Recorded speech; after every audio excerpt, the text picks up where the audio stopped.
Hi, friends. It's Derek here. Let's talk with fans people. Woke up recently.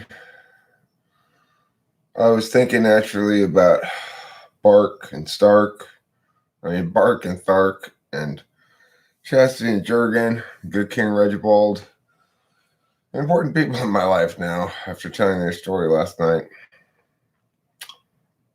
Theirs is an important story, and I was glad to be able to tell it. I really enjoyed telling bedtime stories last night while I was going to sleep. Um, That's just, but then this morning I get up and I'm just like, okay, well, it's time to, thanks, Octavio. It's time to live stream again. But guess what happened? Guess what happened? Thank you, Mrs. Bone. I lost my keyboard. How did I lose it? Where is it? I have no idea. It's like not in this room as far as I can tell. I went to bed last night and I had my keyboard near me. And then I know I had because after the stories and everything, I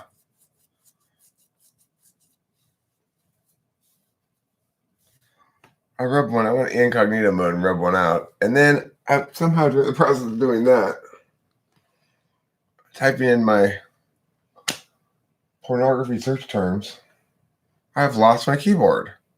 How did that happen? Where is it? Where could it possibly be? It's not that big of a room. I don't understand it. Yeah, these people don't at all know what they're advocating. You know what I thought about would be a good title for this video or some future lecture or whatever it would be? Grandma plus 3 months equals one homeless family. If we were framing it that way, then we might have well,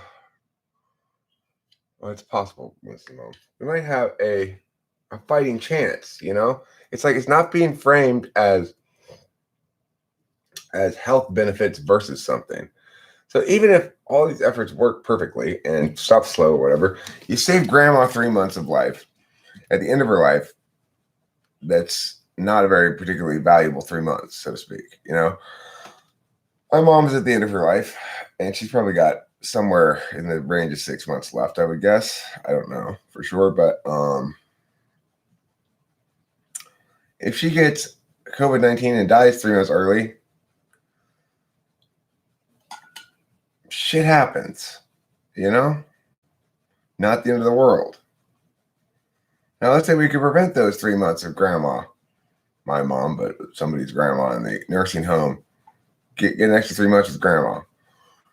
But it costs us one American family becoming homeless, newly homeless, which is a very reasonable conclusion to draw. Now we're framing the thing properly. Now we can talk about the virus properly.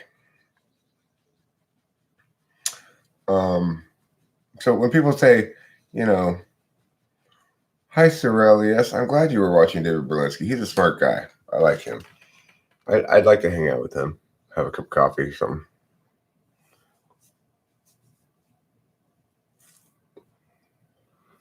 Well, yeah, the point is sanctity of life and quality of life both exist on a continuum, and you can never say one is absolutely prioritized because if you absolutely prioritize sanctity of life, then they should lock everybody in a cage.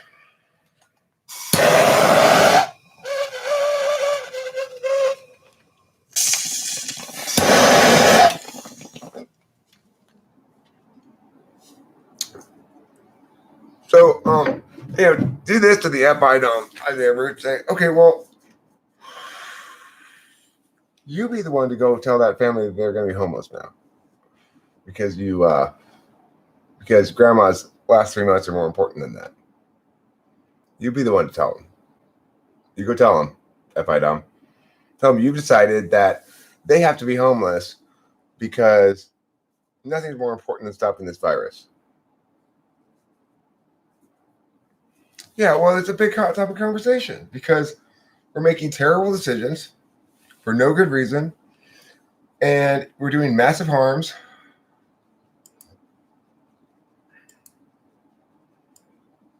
it's like it's more accurate than what's currently being discussed.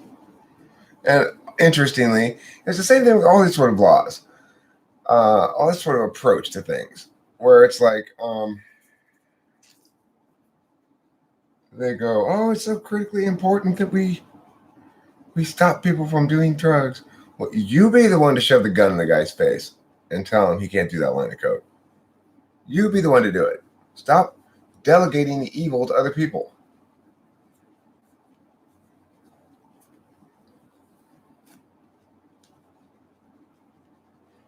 Oh, you got school off to the virus? That's silly. So silly. Are the domestic flights still flying?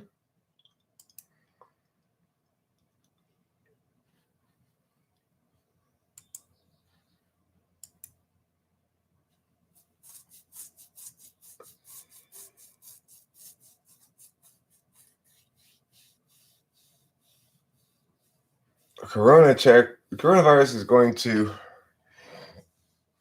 have untold effects on the 2020 election. You need to prepare now. National emergency. What is the emergency exactly?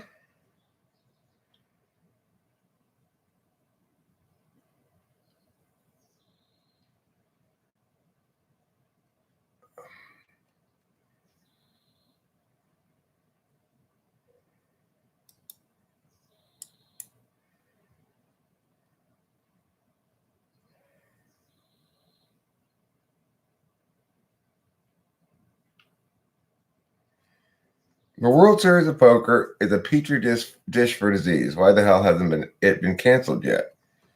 Well, it's always a petri dish for disease. We don't cancel it every year.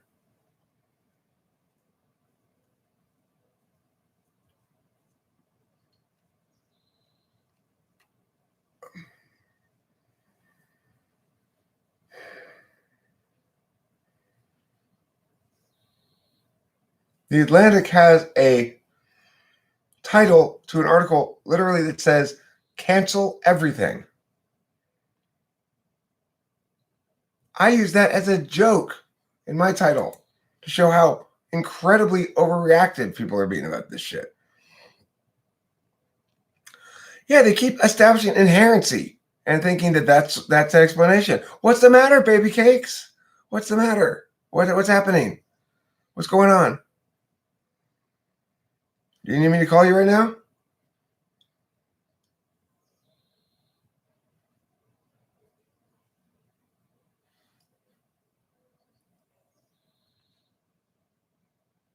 Are you talking about the virus thing?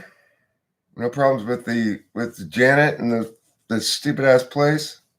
If you have any fucking problems with them, if you go to there today and you have any problems with them, you call me and let me talk to those fuckers.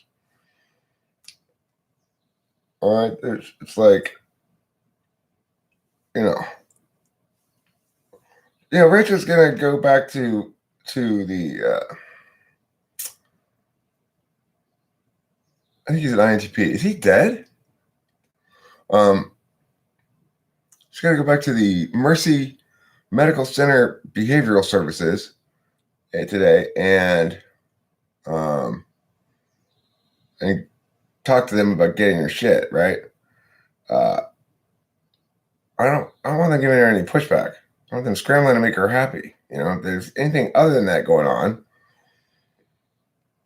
do the right thing. I still have to call the director, which I didn't do yesterday. I'll do today at some point. But I woke up today with several things on my mind, multiple things on my mind, really. One of them was I woke up mad at Janet Starr, assistant director of Mercy Medical Center Behavioral Services, and the driving force behind what can only be deemed an ontological rape factory.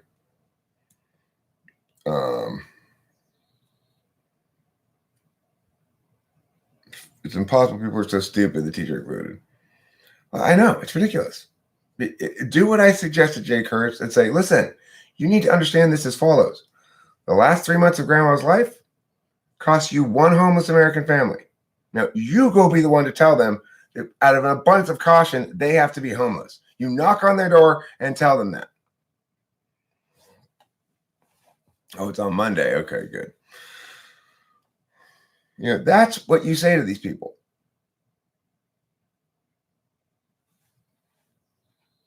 She's coming out here. Doesn't matter. She's moving out here in a minute, And I don't want any kind of solution like that, Winston's mom, it's accommodating in any way, shape, or form. I want them running in terror as I hold up the malfeasance that they've engaged in to their vision, such that it blinds them and they scream in shame and anguish at the righteous indignation that I hurl at them.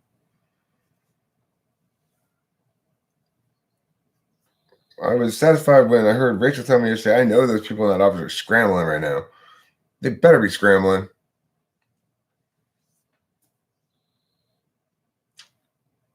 What they've engaged in over the course of years now is unacceptable, appalling, harmful, and deserving of every foot I can find in the world their collective asses.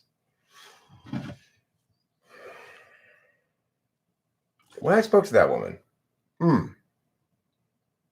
I could tell immediately, just right away. Scoundrel.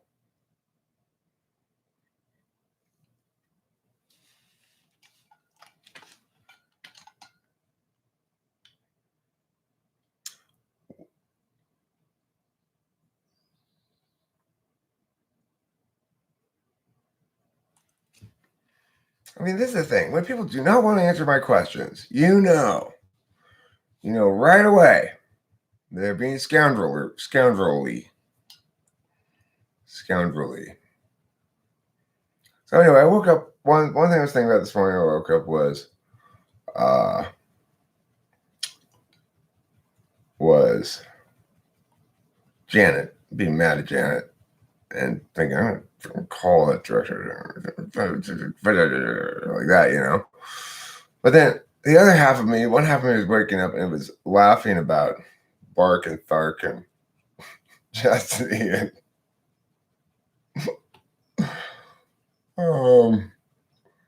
that was making me laugh.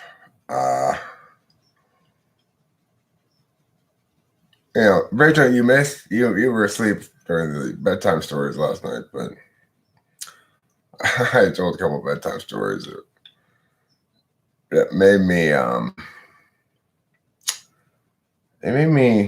change my mood entirely. It's like I was all like, nah, nah, nah, nah. And then I just lay there and I stopped looking at the chat.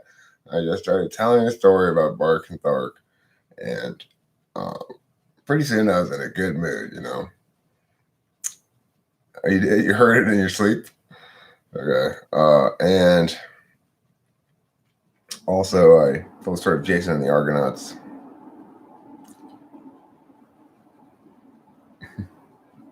Yeah, making myself laugh telling the story. That's the thing. I've always been able to make myself laugh. Even when I'm by myself, I can make myself laugh. I think about something funny and I just start laughing, I've often woken up laughing as well.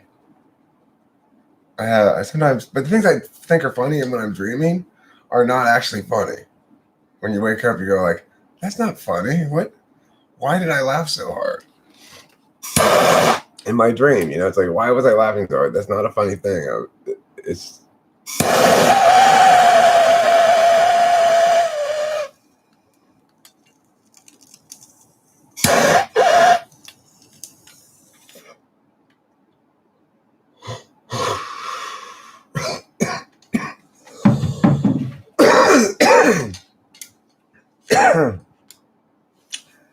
the thing that made me laugh so much was the idea of Thark offering Barker graham cracker. I was still laughing about that when I went, because after I got off of all that stuff, I went to Jack in the Box and I got some food because I ran out of cigarettes. I needed to go get cigarettes, so I went to Jack in the Box too. And when I was in line at Jack in the Box, I was laughing about that. Like, I don't know what it is, but there's something about graham crackers that make me laugh. Like the idea that you'd include in a story a character who tried to make a peace offering by offering his brother a graham cracker. It just there's nothing funny about graham crackers. You know, it's also like there's one story I've told in the past. It's a joke. It's a story joke thing, right? It's a joke that I think is hilarious. It doesn't really have any reason to be for me to think that exactly. And the story is, the joke is, there was once this very pregnant lady, and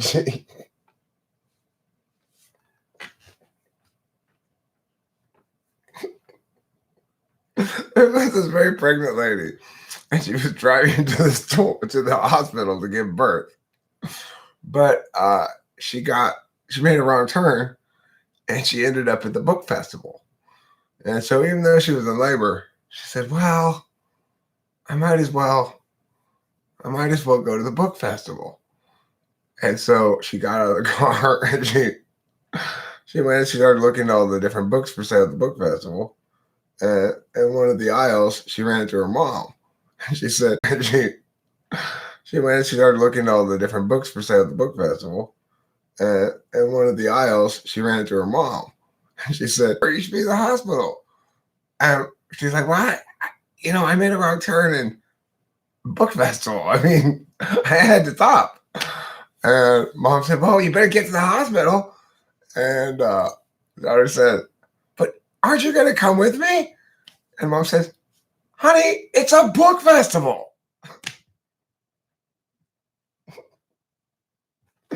You know, that's one of those stories that it's not a joke. It's just a scenario that I because who likes book festivals that much, you know? But who knows? Who knows?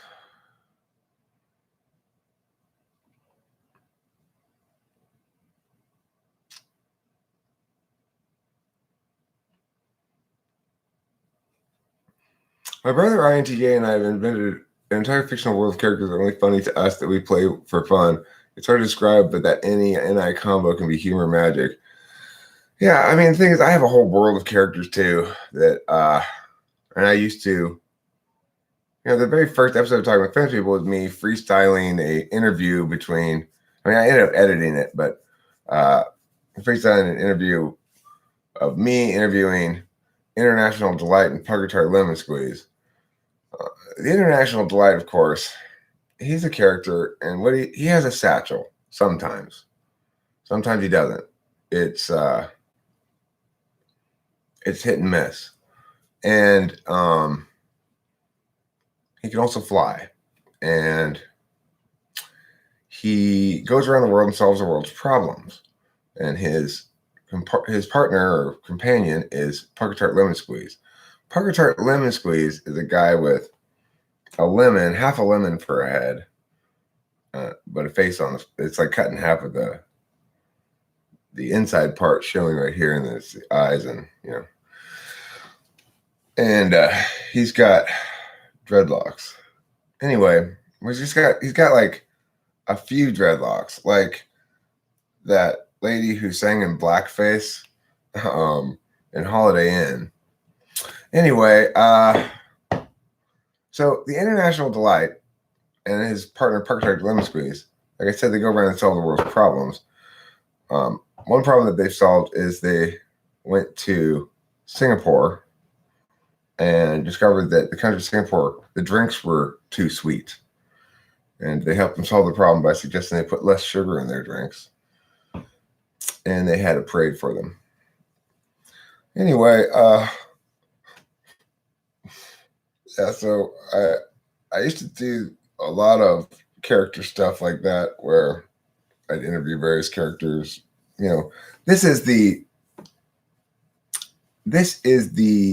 voice of International Delight. Yeah, I'm the International Delight. I go onto the world and I solve the problems. I'm extraordinarily international. I've lived in Bonn and Stuttgart, Berlin, Austria, everywhere. Pucker Tart Lemon Squeeze sounds like this. Hello, guys! I'm Pucker Tart Lemon Squeeze! And what he does is every time there's a problem, Pucker Tart Lemon Squeeze has the same suggestion. Pucker Tart Lemon Squeeze's suggestion is,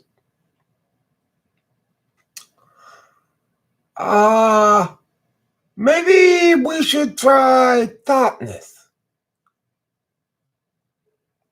Oh, okay. Well, Pucker Tart. I mean, thoughtness is a great suggestion. We all love thoughtness, and that's great. But I don't think this problem is conducive to using thoughtness.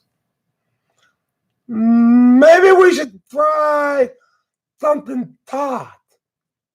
Okay. Well, something tart is really the same thing as tartness. It's how about something sour? Sour is good. Sour is not a bad solution, but I think maybe something sourness. Okay, well, Pucker Tart, let's not use a tart or a sourness-based solution this time. What's a good song? International Delight. I don't really know how to play it. I have to remember it. Well, the Motorcycle Club had a party. Is that a good song? Well, the Motorcycle Club had a party.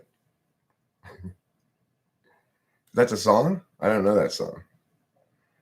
I know the International Delight song.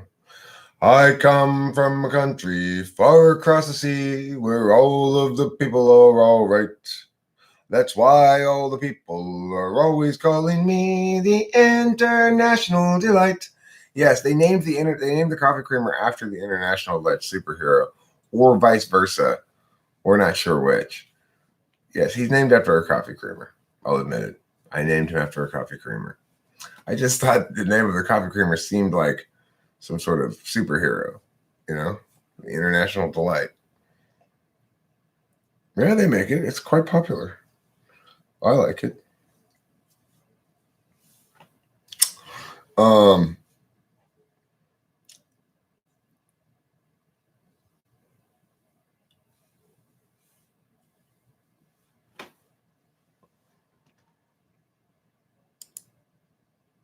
And all the virgins were there.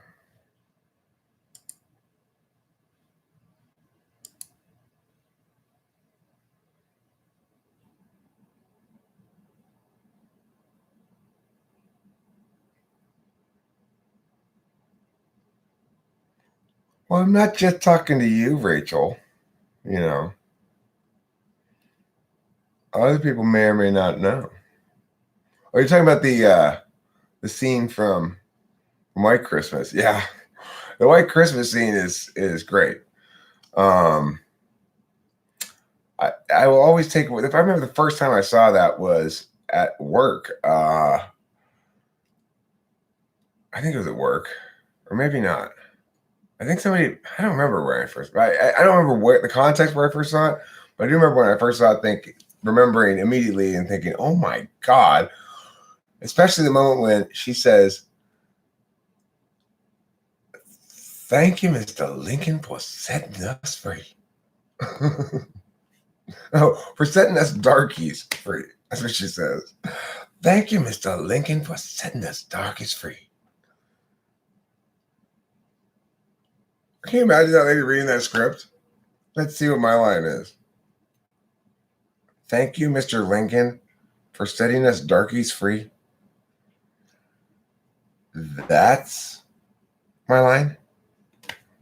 Yeah, just sort of hold the children next to you, look really like earnest and like so grateful, and just, stare off and speak. Thank you, Mr. Lincoln, for setting us darkest free. Just like, wow. Wow, shit was nuts back then, you know?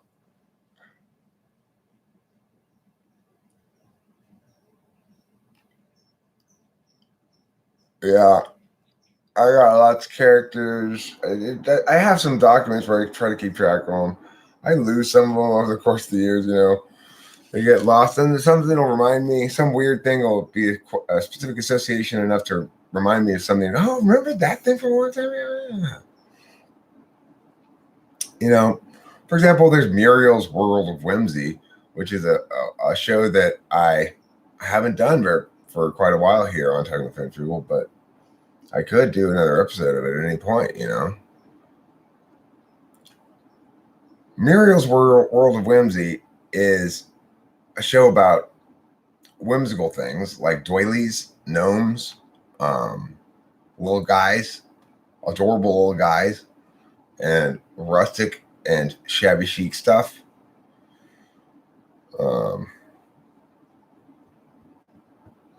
Pretty important work. There's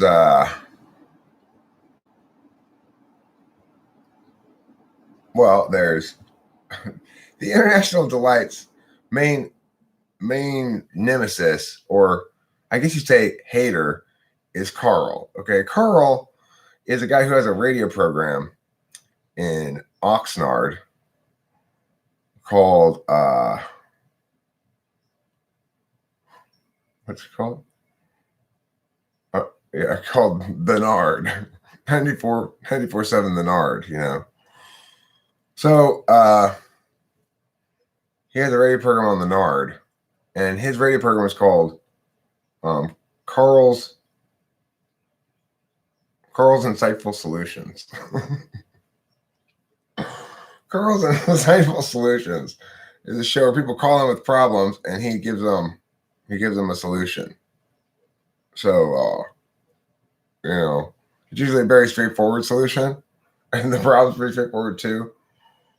For example, there's another character called Mouthful of Guinea Pigs. First name Mouthful, last name Guinea Pigs. All one word, each of them, you know. And Mouthful of Guinea Pigs, she's always calling up to ask Carl what to do about this problem that she has, which is that she has a mouthful of guinea pigs. And his solution is to spit them out.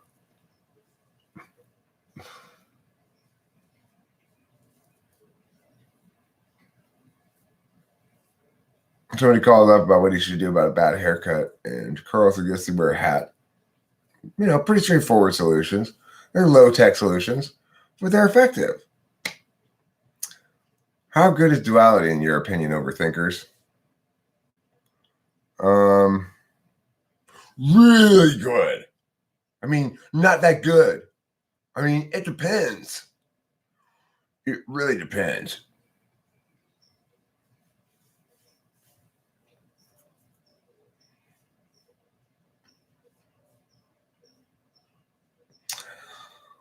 Well, I've been thinking about Countess, and I'm pretty sure I understand what's going on here. So what happened is Countess last night manufactured a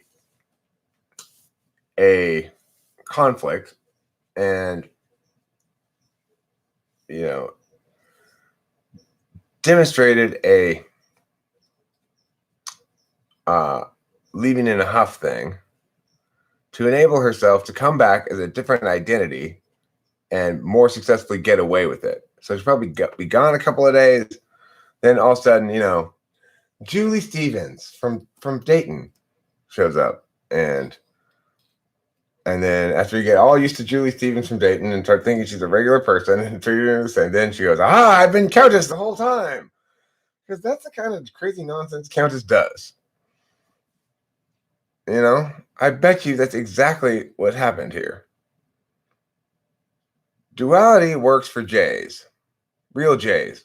Now, you got to remember, MBTI gets it backwards. So Rachel's a P, not a J. I typed her as ESTJ as well. Chris Chapman. I double checked that. I had my doubts about it, but I worked on that angle with her for a stretch too. And in fact, it helped me a lot get a sense of some possible questions asked that are NI test questions, because I'm trying to figure out whether she was SI polar or NI polar. I was able to really establish what it looks like a little bit better to be NI polar. Well, of course you don't, Cloud.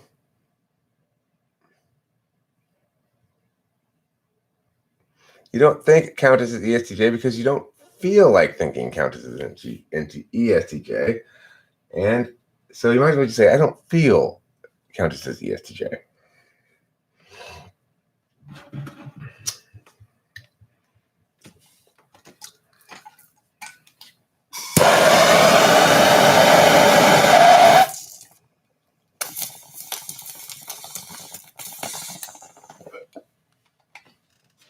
Hey there, young buck.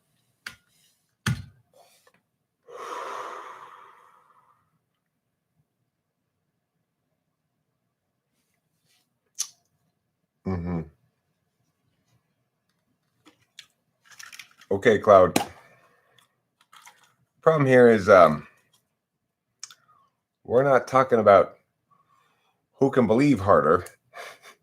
If this were a believing contest, Cloud, you would definitely win. I'm not denying that.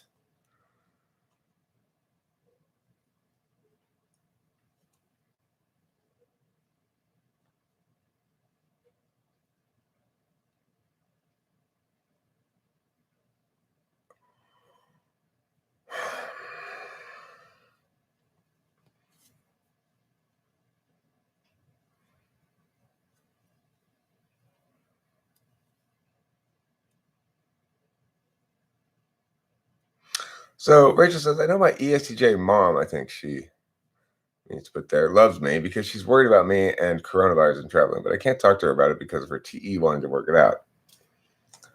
Well, I mean, your mom may love you and be not fundamentally a bad person, but she still needs to be accountable for her bad behavior, and at some point, so it's not going to be the case that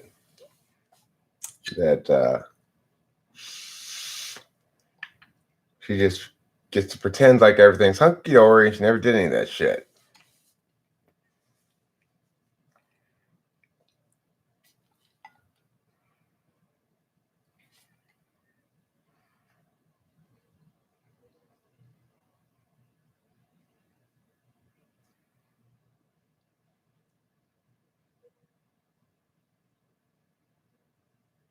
Talk you out of moving. I mean, is she aware that you have no place to live in New York?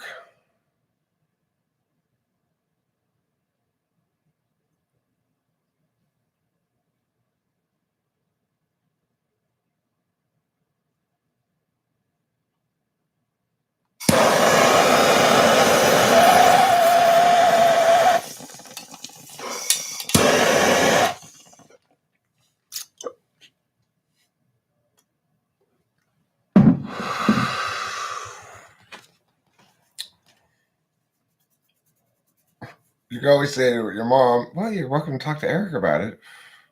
Your mom's able to talk to me at least, but your mom's going to be skittish about talking to me because she knows at this point I'm mad about some shit, I'm not going to start busting your mom's chops when I talk to her about anything, but nevertheless, she has to be skittish right now. If you want to reassure her, I'm not going to bust your chops about anything. I don't want to open up any new fronts right now, and she can just sort of chill in peace for a stretch of time until I handle these other things.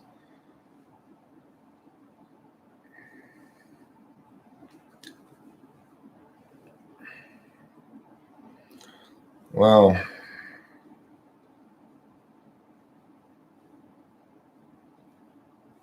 yeah, I don't like the way things have gone down over there prior to me. I just don't like the way things went down. I don't like the oppression on grounds of smoking weed. Yeah, Spacey's great. I like Spacey a lot. It's unfortunate that he's there needs to be a name for that thing that is exemplified by Spacey, where you got a really good person who's being but it's a lot more than just whipped. I mean, he's being, I guess, tapped, he's being tapped by a parasite, identity wise, not in any practical sense. I'm just saying,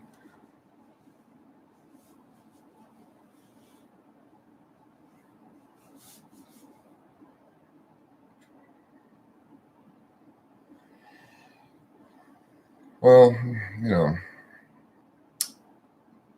there are people in the world who are talking sense, and we're a little late to get to the frame.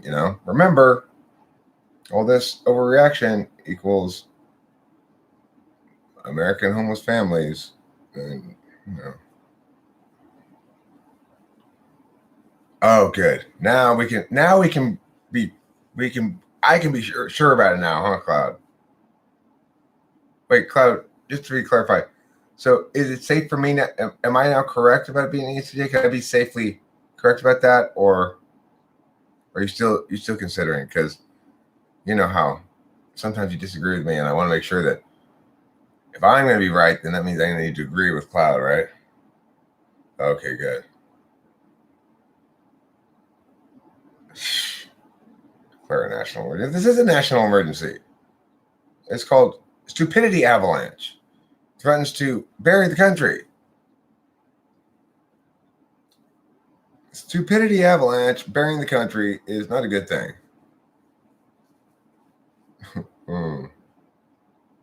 You're right, Cloud. The real strength is admitting when you're wrong. However, for it to be a real strength, you have to know what that means.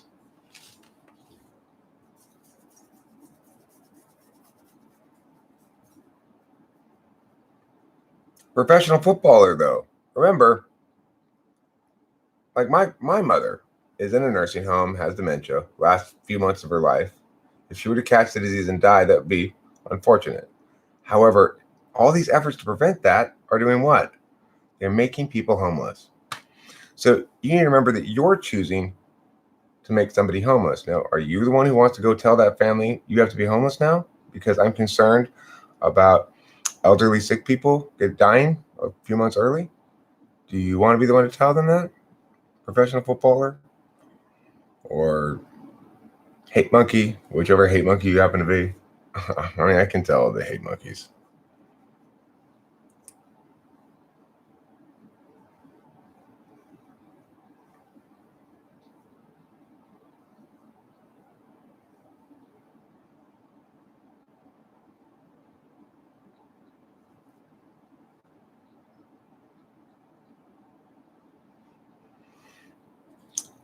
Yeah, I prefer Biden over Bernie. If I have to pick one of the two of them, sure. Biden's useless. Biden won't accomplish anything.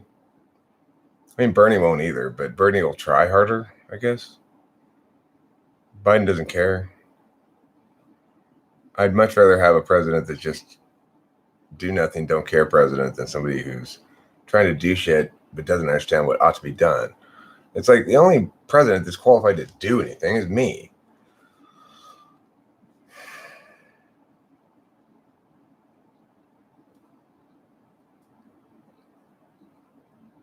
A professional footballer, I guess, doesn't want to tell the family they have to be homeless now.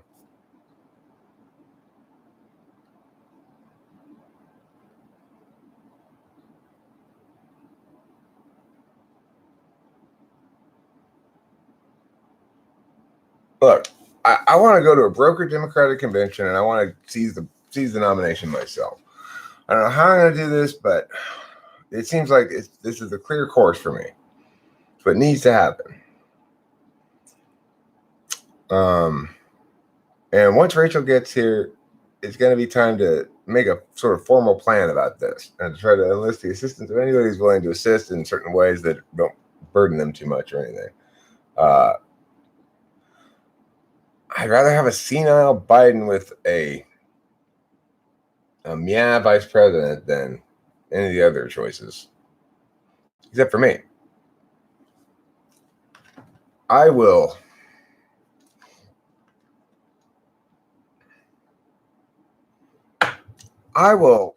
save America. That should be my campaign slogan. I will save America.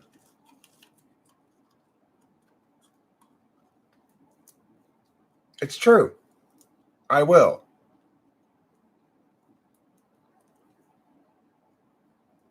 I think it's a good campaign slogan. Strauss for president. I will save America. Not we will save to America together. We will save America. I will save America. Vote for me.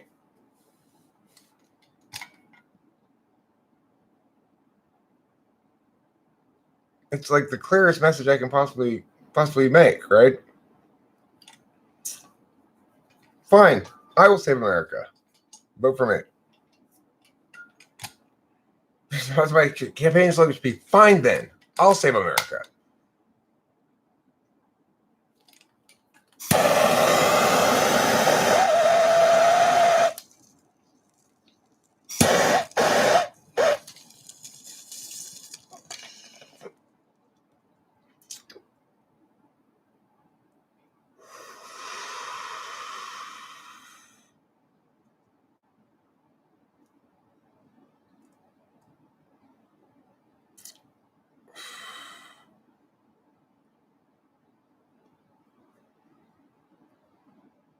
I like Dr. Romani too. I also think Dr. Romani is pretty good.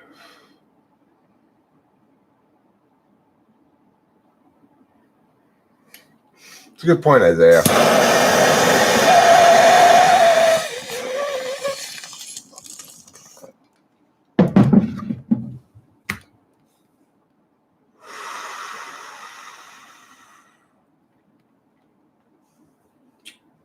So, what?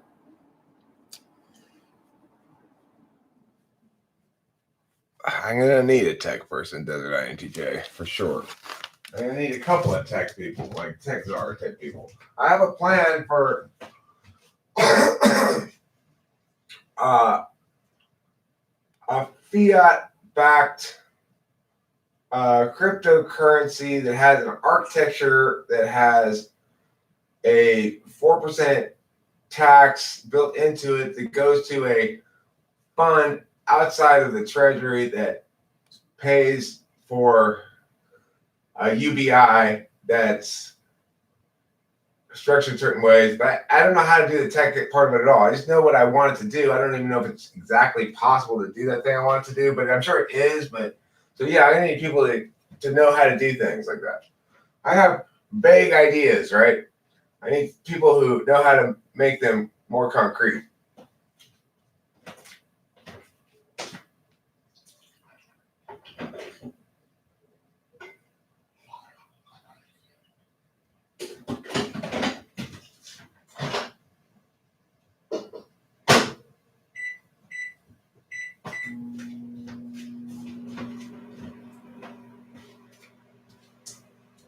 I mean, look, I can tell you for sure, Winston's mom is definitely going to be in the administration, or I can drag her out of wherever little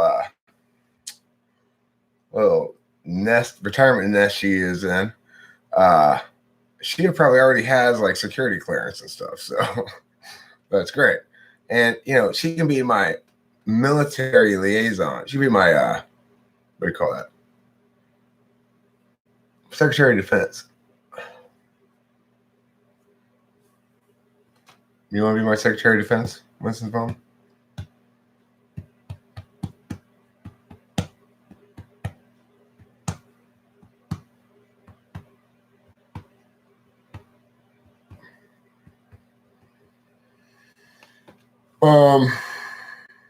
Of course, You can, Chris Chapin.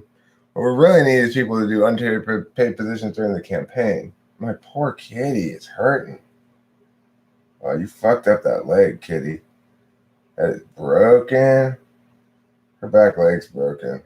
For sure.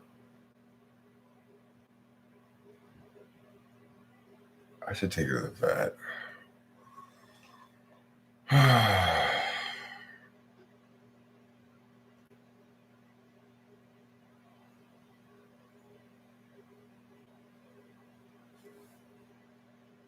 What link?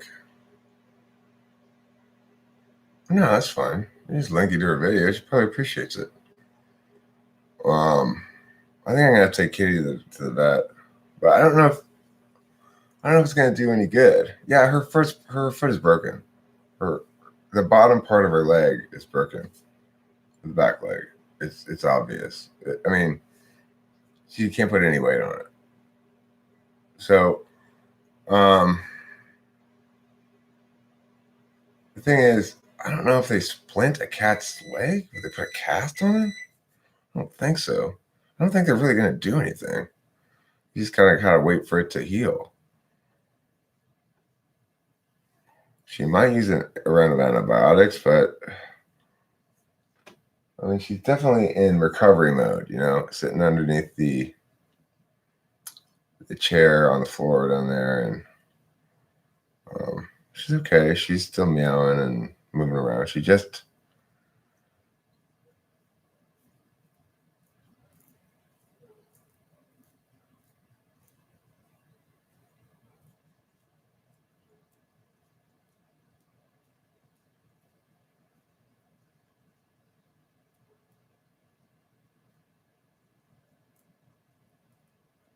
I'm just gonna leave her chill. She's not indicating signs of distress. She's not panting. She's not like not alert or non-responsive in any way. Ew. Oh, I see what's going on here. I was like,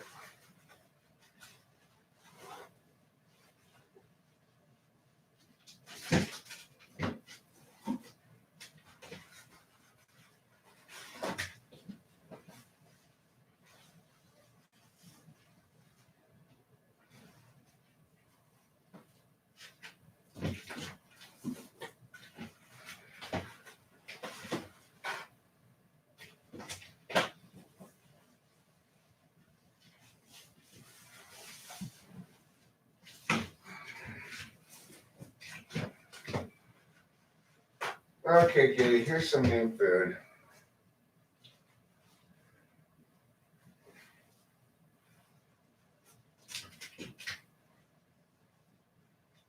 Yeah,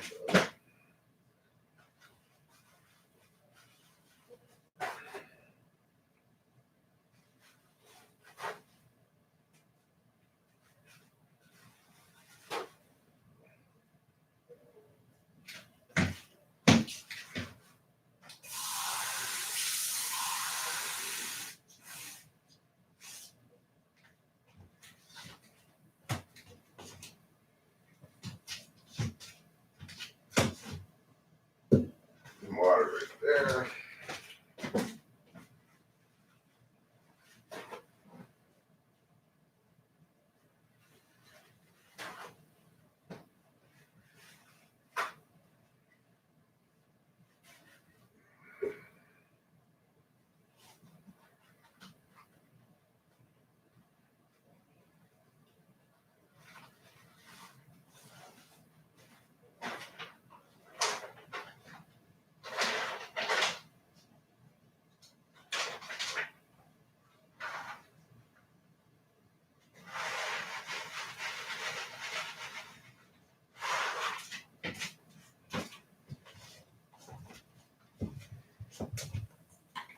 Some fresh food for you, kid, if you want it. I'll put it right here.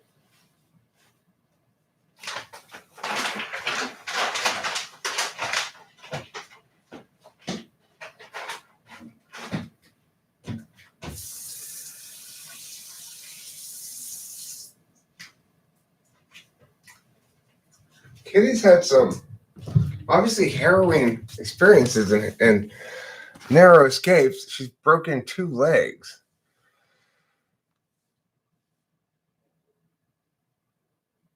Oh, she definitely favors the legs. She can't put any weight on it. She doesn't cry out, but she's got a broken leg.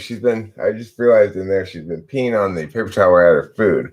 That's why she hasn't gone outside since she's gotten hurt, basically. So I cleaned that up, put more paper towels down there, put her food in a new food in a coffee filter, which is a good bowl for cat food, and refreshed her water.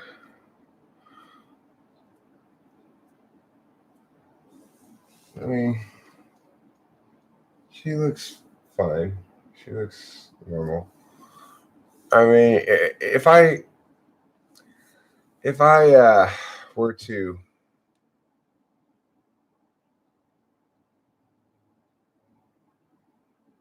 see any signs of, I've had cats long enough that I know what it looks like when they're in trouble and how they act and stuff.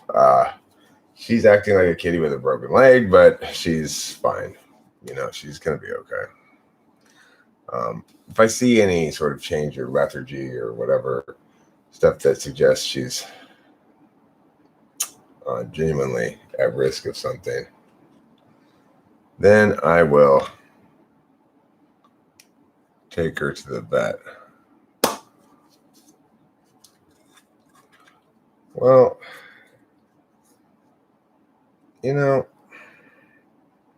it's been long enough now since, like when I broke my hand, it stopped hurting fairly quickly, an hour or two. And then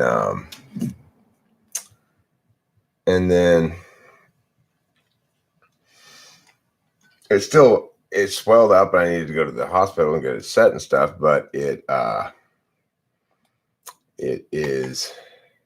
stopped hurting.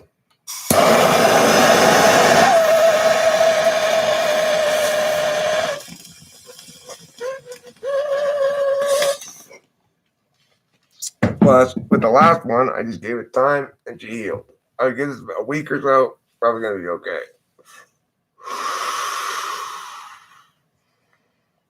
So, yeah, she'll be okay, I think. If she takes any kind of turn for the worse, I will definitely take her to the vet. I'm not trying to be vet chintzy with her. She's an excellent kitty and she deserves whatever efforts I can make on her behalf. I just don't think it's going to do any good. I think she hates going to the vet, obviously. Animals do. It'll traumatize her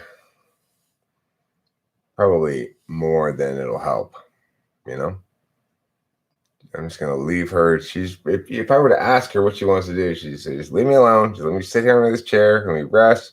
Thanks for the water. Thanks for the food. Good job. Cleaning up my pee. I'll be fine.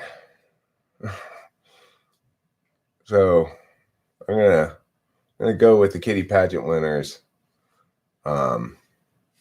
General indications to me. Like she did get upset at me when I picked her up last night and brought her over here. Meow. Like, not now, please. Now is not the time for this.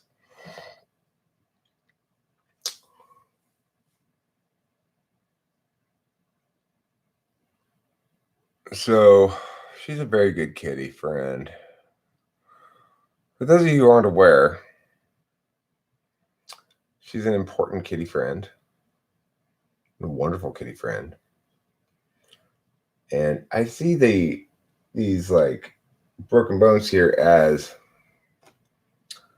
the slabs are indicating a couple of things. It's like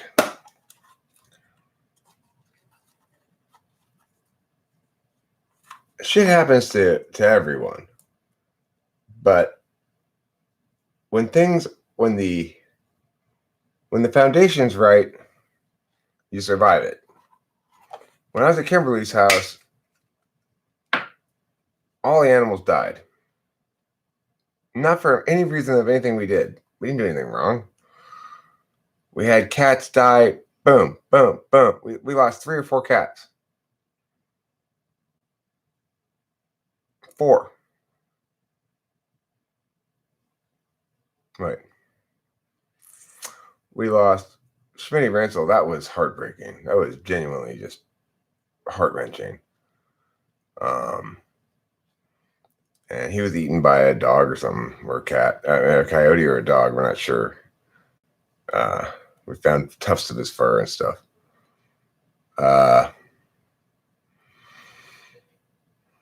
Then we got 2 kittens, Clyde and Normal. Clyde was killed by the dog next door. He went underneath their fence and, through a little teeny crack thing, and the dog killed him. Normal, sometime later, gone. Nobody knows what happened to Normal. Oh, also, Pee-Pee's mom, Kitty Meow. When I brought them over there, she bolted and never. I saw her once, like 2 weeks later, but she was gone after that, and who knows what happened to her.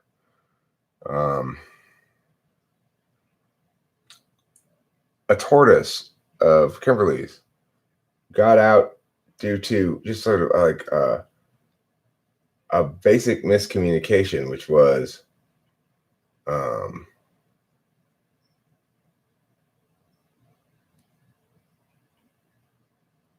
Kimberly closed the gate. It was some sort of like gate closey thing, and we each had good reason to think the tortoise was in the thing, but wasn't. It was still out. And boom, walked down the street, gets run over all the way to the busy street where it gets run over by a car, of course. And we find its flattened body. Awful. Because, she loved that tortoise. It was her tortoise before I got there, and I liked the tortoise a lot too. We got chickens. The first 2 chickens we got were doing fine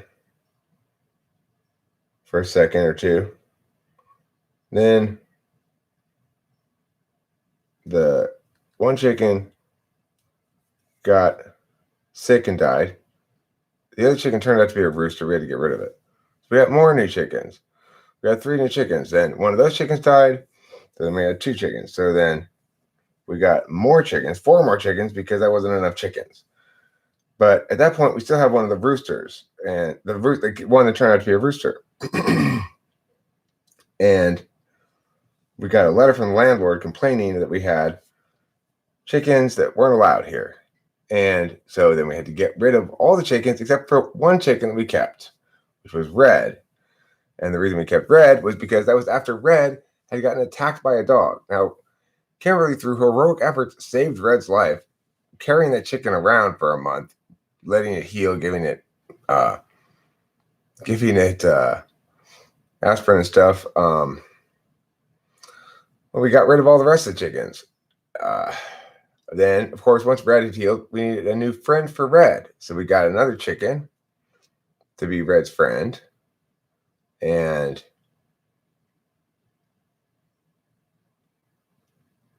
I guess that chicken died. And then right as I was leaving the relationship, Red died. I mean, just nuts. We couldn't have. I mean, everything we touched died, Now, look, since Pee-Pee's been over here, she somehow escaped some jam that broke her front leg. Like, how do cats get their legs broken? It's not like a cat fight breaks their legs. It's something else, something not, not normal. And she's broken out her back leg, but she's gotten away and escaped and gotten back here, and she's safe. She's okay. Why? Because things are right. My fish tank is flourishing. I just can't have so many fish in there now, and the babies are going nuts, and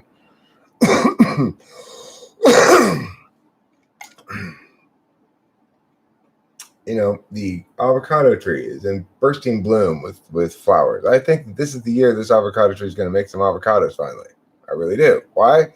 Because the slabs are happy. When the slabs are happy, things go well. When the slabs are unhappy, things go badly. That old neighborhood was dangerous for animals. Laverne was. That's true. This neighborhood's not. This neighborhood's very safe for animals. When I walk outside in the morning, now I seriously, it sounds like I'm in a goddamn jungle. It's like peacocks, parrots squawking, birds of all different kinds, songbirds everywhere. It's crazy. I can't believe how much life there is around this place. The whole neighborhood is just people have big trees and try to lush yards, and it's raining, and it's been raining the last couple of years, so everything's green, and shit's going nuts. Bees are everywhere. It's great. It's like the whole world's back alive as it ought to be after a decade of just sort of drought and troubles and stuff,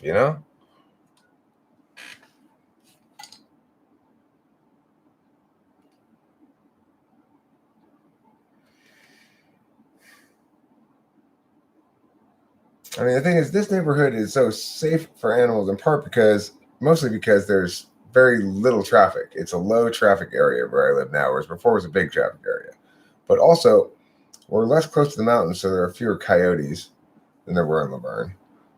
Laverne seemed to be overrun by coyotes, but not so much here in Arcadia. I haven't seen any coyotes actually in Arcadia. The thing is, if the coyotes do come to Arcadia, what are they going to eat? Peacocks, obviously. They're not going to eat cats and stuff because there's all these big game birds who are more or less flightless game birds walking around. Maybe you get a coyote or something that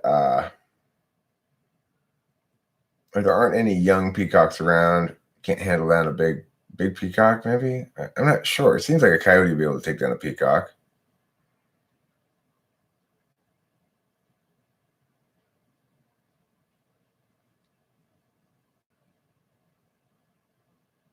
So, everything seems to be more or less falling into place. Why is all this coronavirus shit going down the way it is right now? I don't know. But I have this sort of magical thinking thing that goes, look, shit happens for reasons related to you, Eric, even though that's crazy. Is it crazy to think that, shit's going down the way it is in the world has anything to do with me at all? Yes, that's crazy. But I believe it anyway, because there is a desperate need for somebody sane to run this country. And at this point, I don't think anybody expects, at this point, things are so like topsy-turvy up in the air that it wouldn't shock anybody if somebody were to come out of the blue and say, look, I'm a serious candidate. Now let's actually have a serious candidate step up to the plate. I'm he. Obviously, Trump's not handling shit. Obviously, everybody else is crazy. Let me handle shit. It's got to happen. But I just, right now, I know that I have to wait until Rachel gets here before anything else happens. So that's my top priority at the moment is getting Rachel here. It's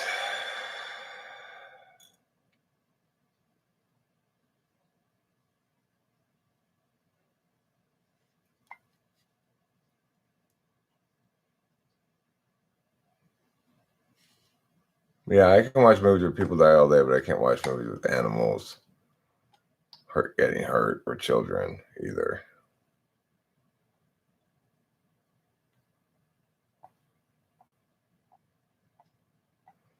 You're talking about an awakening of the collective. Some of the psychics, the astrologers, and all the Pleiadians saying it's happening now for a reason, synchronicity, and we're listening. Well, I mean, I have a pretty clear course. I don't know exactly how to execute that course, but I also know that right now I'm sort of talking it out because nothing can happen further until Rachel gets here. It's like somehow in this grand narrative, this little clog here that threatens to be is occupying my attention right now. The uncertainty about whether Rachel's going to be here is necessarily occupying my attention. And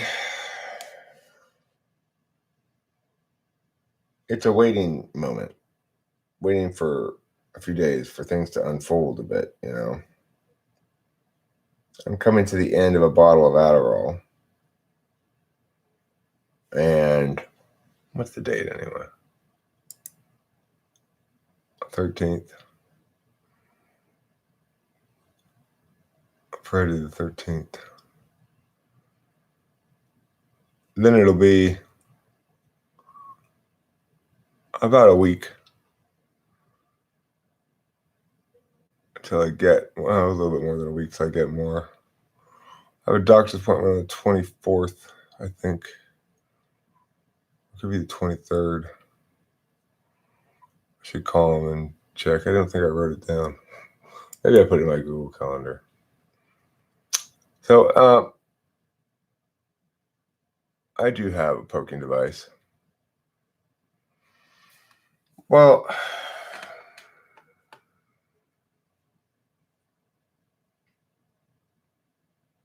there's this expression in basketball or any sport, I guess, probably, but especially basketball.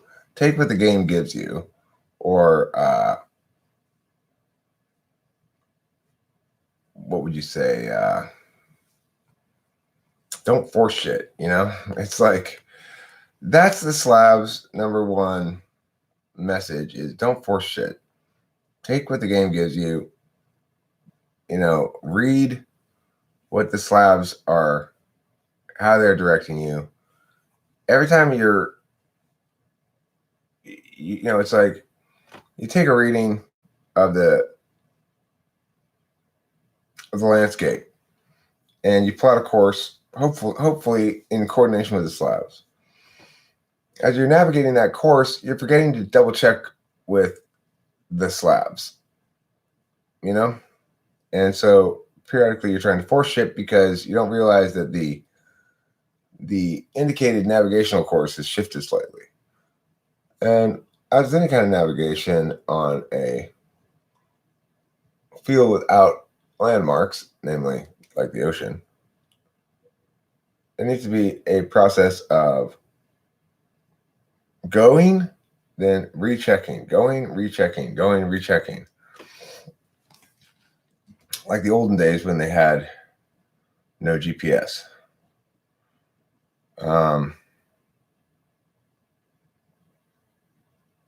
And trying to force shit means either misreading indications of the Slavs or ignoring them on purpose. You know, for a moment,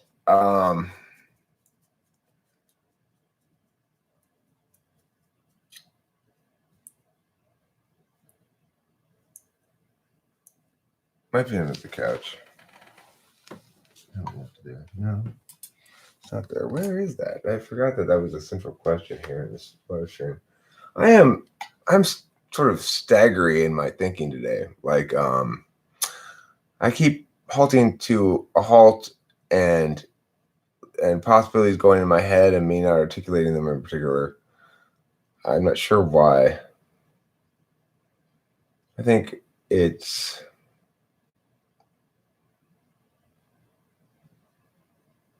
well, obviously it's oh yeah, here it is. Here it is. Good job, Winston's mom. You found it.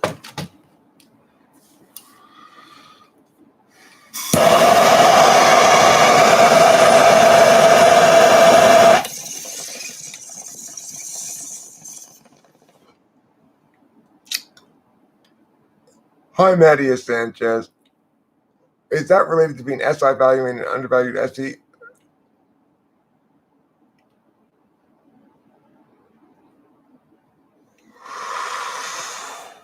You mean the navigational thing? Well, I mean, slabs seem to be beyond cognitive functions, exactly. I'm not sure what to make of the slabs. Slabs line up with NI, of course, a lot, but it's more than just that. The slabs line up with intuition, but it's more than just that. Somehow, physical reality is structured like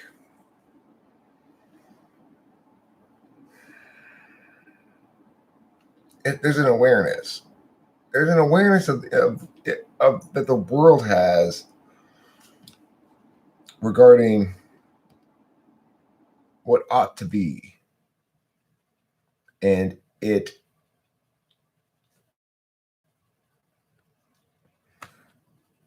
slabifies. You know, it's hard to talk about. You can't really exactly talk about it because it's talking about ineffable things, and anytime you try to describe the magical thinking frame there in a way that locks it down, it's resistant to that. Bill Walton, would he say don't force shit? Probably not. I don't think so.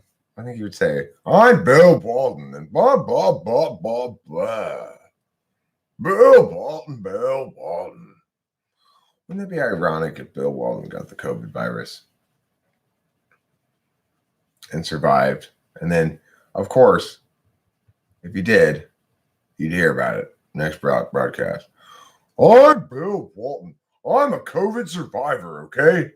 I'm a former stutterer and a COVID survivor. I'm Bill Walton.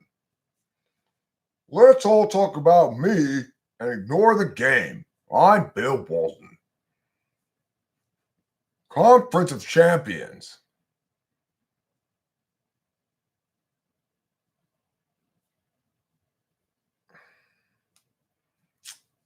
Boy, don't get me started on Bill Walton. That guy. I do have a plan. I have here's a concrete plan I have, though. You know, I'm not going to be able to execute this year. Obviously, basketball season's basically over. I guess I've been relieved of Bill Walton for the rest of the year. Hopefully, next year they don't bring him back. But if they do, I'm going to wait till there's an ESPN broadcast. I want it to be a national broadcast. Bill Walton's working it. I'm going to save up my money buy, one $500 courtside seat right behind the broadcasting booth. And I'm gonna be Bill Walton. And people complain. I say, what? This guy dumps this garbage into my living room every time he sits behind the mic. He does this to millions of people. I'm just doing this to you few people. Why are you yelling at me? Why don't we all just acknowledge that Bill Walton sucks ass? Get him out from behind the mic. Send him home to retire or go give inspirational speeches to people who are dumb enough to think he's inspiring or whatever. But do not let him broadcast basketball games. Have him broadcast gymnastics. Gymnastics fans would love to hear stories about Bill Walton. Bowling. I don't watch bowling. Bowling fans want to hear Bill Walton pontificate about Bill Walton. Me? Not so much. Basketball fans? No. Synchronized swimming fans? They might enjoy Bill Walton. I don't watch synchronized swimming.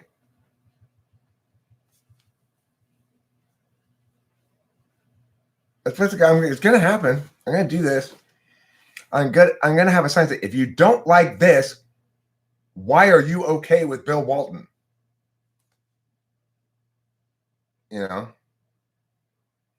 Or just Bill Walton does this to millions.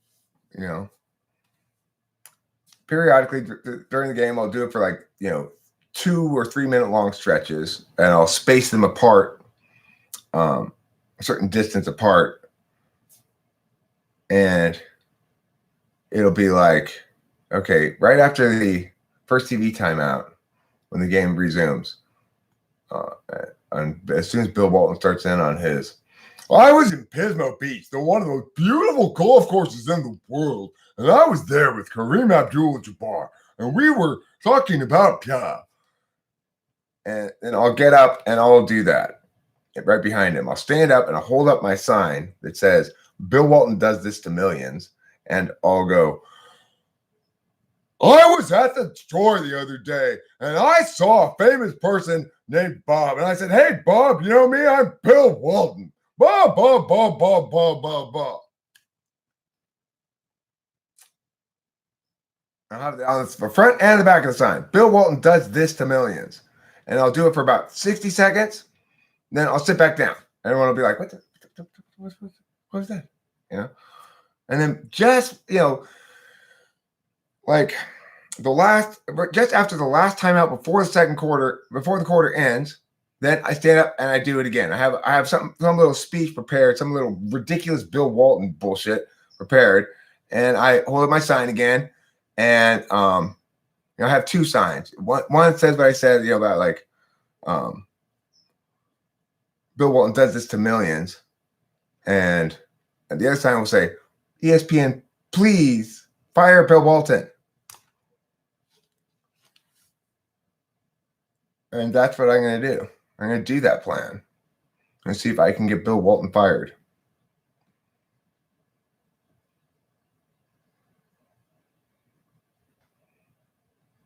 I'll live stream it too.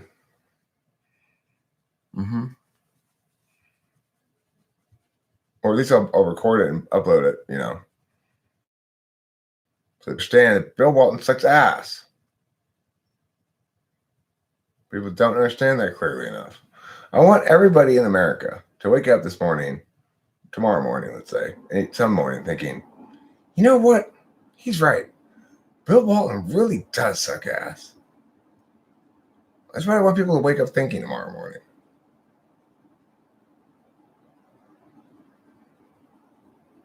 But you have to understand, my beard is so nasty. I mean, it's the only beard in the history of Western civilization that makes Bob Dylan's beard look good. Bill Walton. I used to have a beard, but you got to understand, my beard's so nasty. I mean, it's the only beard in history of Western civilization that makes Bob Dylan's beard look good. Blah, blah, blah. Fucking Bill Walton, shut up. Shut your Bill Walton mouth. I'm tired of your Bill Waltonisms. Your Bill Walton bullshit.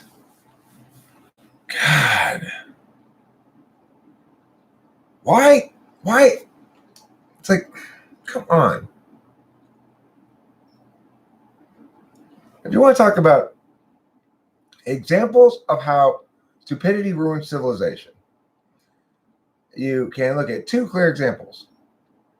This coronavirus overreaction and the fact that Bill Walton has been broadcasting basketball games for decades. Despite being absolutely terrible at his job. What is wrong with this world? Maybe that should be my campaign slogan. No more Bill Walton. A chicken in every pot, and no more Bill Walton on any TV.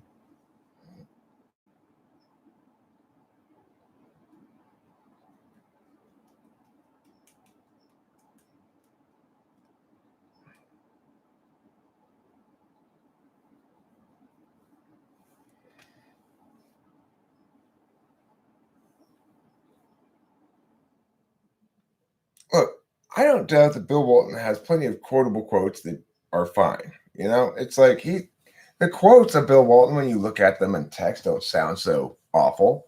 It's his total disregard of FE contextually that is ridiculous. It's fine to say, You want to talk about high flyers?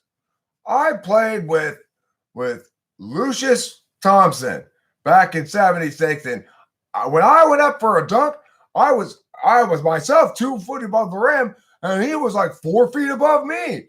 He was literally flying over the backboard and into the stands, and had to stop midair, turn around, come back, and put the ball in the hoop. It was amazing back then. That's just commentary on like point guard Joe Green elevating for a dunk. That's Bill Walton's commentary on Joe Green in the moment elevating for a dunk.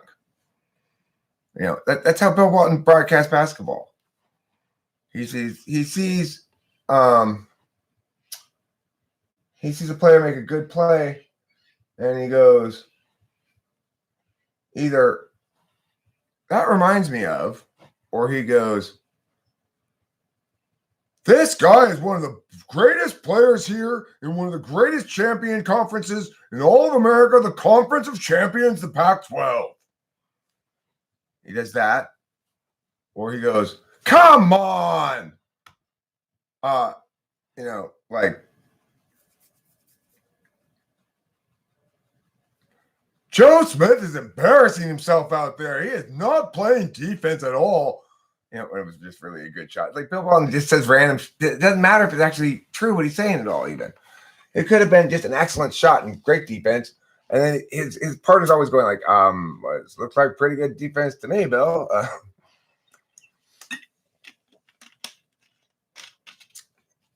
Bill Walton's reality is what Bill Walton says it is, and that's it. It's like, you know, like one time I was watching this game. Dave Schaub was trying to read the graphic on the TV, which was about like the who's in first place, second place, third place, whatever in the conference, you know, and discuss that. But Bill Walton wanted to talk about Bill Walton stories, right? So Dave Schaub was like, so in first place we've got this, and normally the way they do is they say you'd read the top of the chart. They go like, so first we got Colorado and USC. Now these orders will likely change here. Well, who do you think the strongest team here is, Bill? And a normal answer would go like, well, it looks like probably Colorado is going to hold this lead. I would guess going to beat these teams there. Okay, no, let's go to the bottom half of the chart. That's what they're supposed to be doing right during this timeout. Dave Schaub starts to read the thing. Bill wants to pontificate about his little Bill stories. And Dave goes, well, can we read the graphic here, Bill? And Bill goes, our viewers can read. Dave, our viewers can read, okay? They can read this for themselves. They're literate people. Do we have any debate tournament scheduled soon? No. The next debate tournament is going to be middle school TOC in Kentucky. Next debate tournament I'm going to will be in Kentucky. And that'll be in May. And Rachel, if she's still here, I don't know if she's aware of the fact that we're going to Kentucky in May. But we are. We're going to Kentucky in May. And I think we might not. I mean, last year they went without me and did fine. I mean, no, they did terribly, actually, now that I remember. But they'll do fine if they go without me this time. I don't think they need to go with me. If they really want me to go, I will, Rachel and I will go. I will pay for Rachel's ticket. They can pay for mine. And Rachel and I will pay for Rachel's ticket, I should say.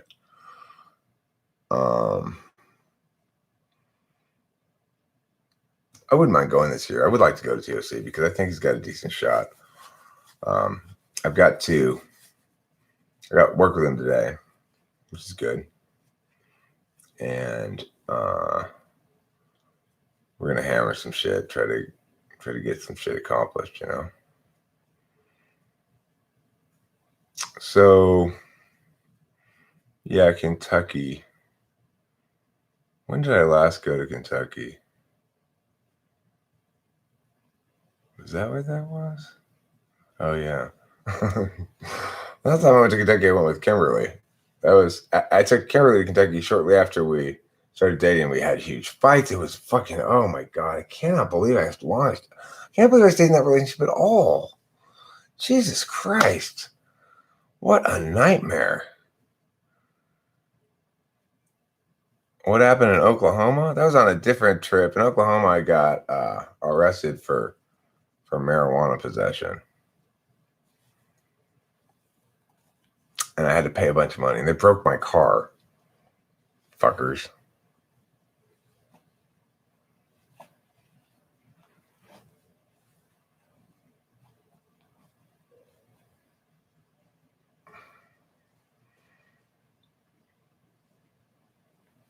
Yeah, lame indeed.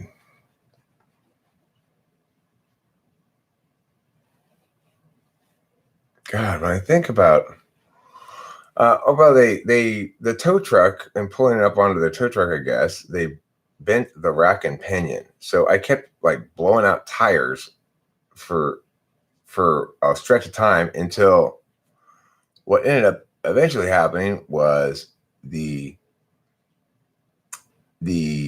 I was driving on the highway at relatively high speeds, and the front right wheel came loose from the axle. I guess the steering wheel, in other words, it didn't do anything to this wheel. This wheel was unattached to the steering wheel. Okay, and I was able to successfully pull over and or pull off to the side and pull off to the road. And I actually managed to successfully drive the thing in this really weird kind of like kind of a way to the repair place. And the guy's like, "How did you get this here?" I was into it first for a little while, Dave Sanderson. I still go there occasionally and read shit. Sometimes they have the best answers for questions that you're Googling. Like if you ask a question such as, one the other day that I read a good answer to that I was happy to see. It was like, what was that question I was asking?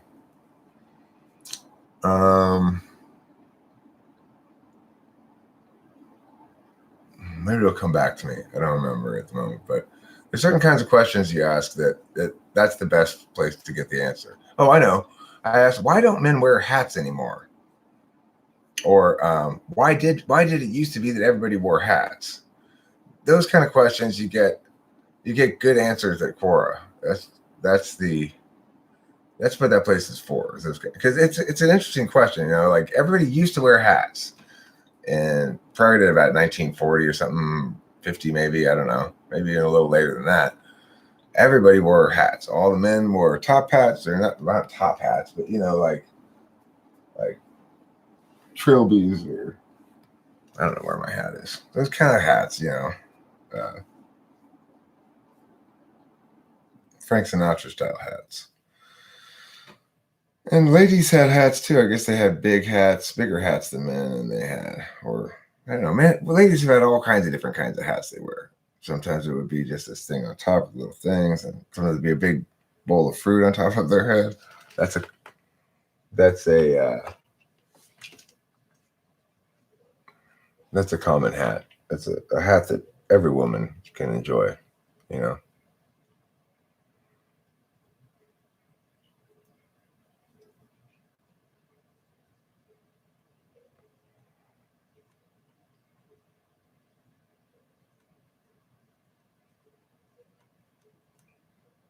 Every man used to wear an undershirt until Clark Gable took off his shirt in the movie. It happened one night. And he didn't have an undershirt on? Hmm. So, you know,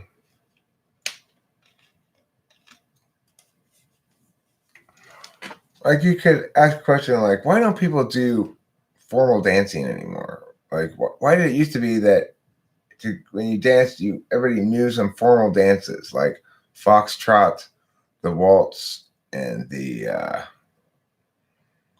and whatever. Like this shit, kind of shit they try to teach you in cotillion. I was in cotillion.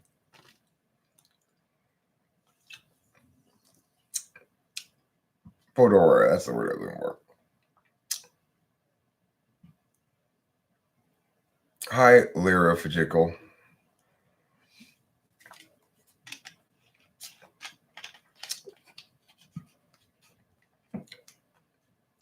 You're still alive? Good. Glad to hear it. I deduced that by your presence. I also am still alive. Of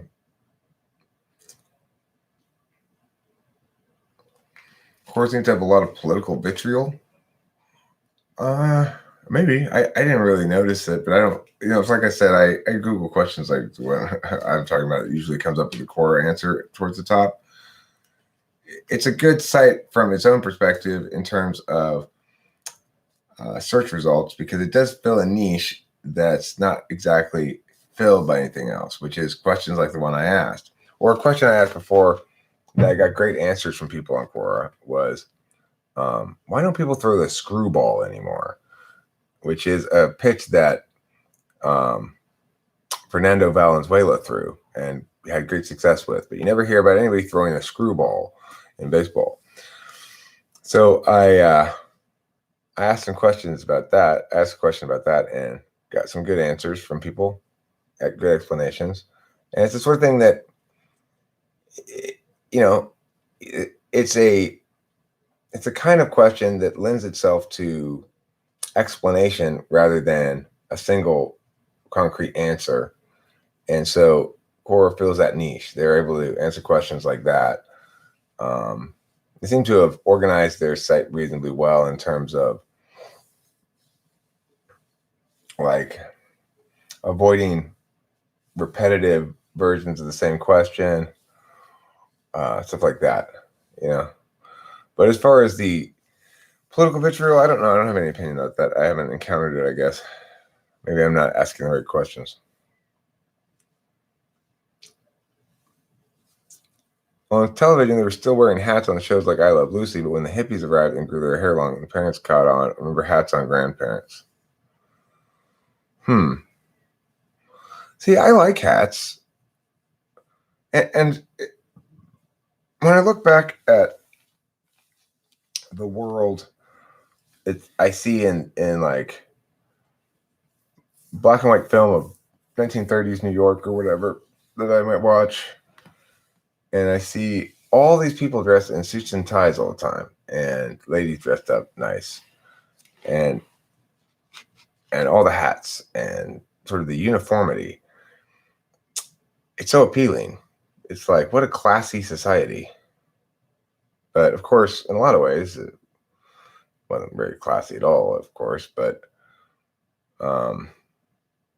it feels like it was kind of a classy group of people. Like the buildings they made, it's like the architecture from back then. There's nothing disposable about it. There are these great structures of Art Deco splendor. There aren't disposable mini malls. There are these great theaters with lights and whatnot. Well, David Samuelson, I have no idea if Jordan Peterson has permanent brain damage, but I will say about that I think it's very sad that has happened. I feel bad for him. I shake my head because it's like, that's such an SI polar thing to do, to have oneself put into a medically induced coma. It's such a terrible idea. It makes me so sad. It's like, no, don't do that to yourself. Oh, fuck. It really makes me sad. But what do you think happens though in life when you are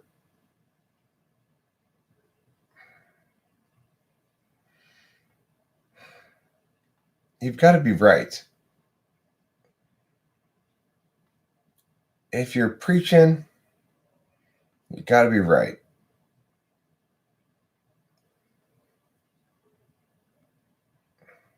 I don't know. I'm trying to think about Jordan Peterson. The words false prophet come to mind.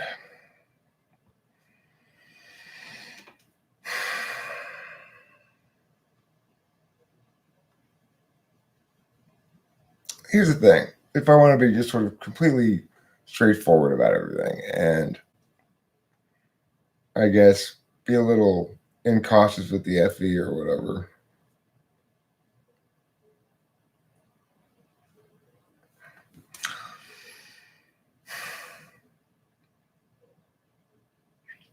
It's important that I'm doing things wrong, quote unquote.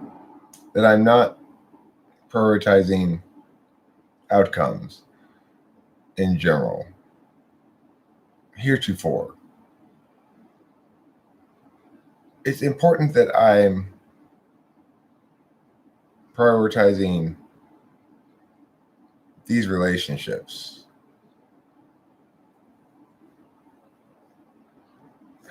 Benjamin's trying to debate against his supervisor. It's not a good idea. You can see Benjamin's sort of general deference towards when I get like no or whatever. It's because he's our supervisee, and it's not fair. You know, you shouldn't debate against your supervisee. It's silly.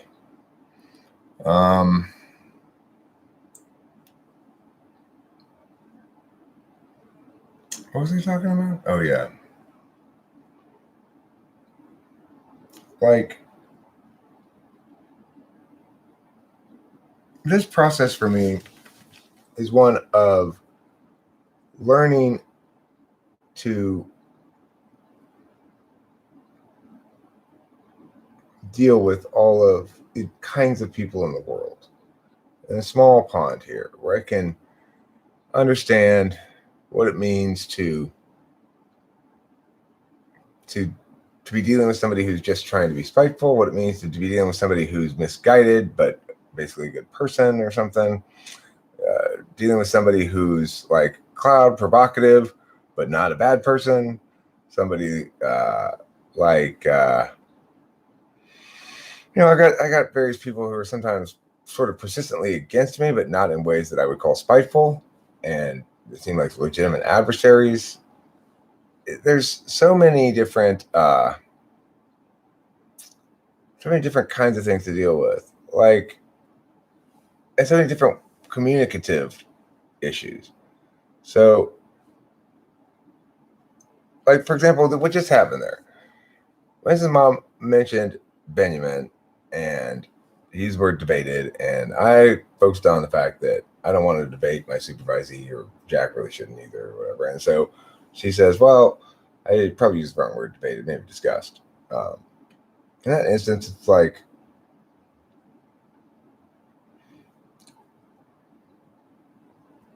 I think to myself, well, why do you need to correct her in some fashion about, no, that's a bad idea, like, or whatever.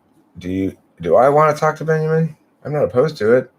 I don't have any particular effort. I don't have any particular interest in it either. Jack, I'm a little more interested in talking to. I would like to debate Jack, but Jack's not cooperating with. He's got to show up in one of these live streams one time when he's ready to go and go, okay, I'm ready to go. I'm live streaming constantly. I've told him this before too. I said, just show up in the live stream sometime when you're ready to go and say, I'm ready to go, and we'll do it. So it's not like Jack can say, well, you're putting all the burden on me, Eric. I mean, I have to wait until you're live streaming and then jump in right there. I'm fucking constantly live streaming. So it's not really an excuse. What type is Dakota Johnson? I don't know what Dakota Johnson. I don't know who Dakota Johnson is. How do you type people? Interview questions? Can you type someone generally from chatting? No, generally I cannot type them from chat. I ask a lot of questions. There's some videos of me typing, of my typing sessions. If you want to watch one of them, there. I could, let me see if I can find a link to one of them. Typing sessions.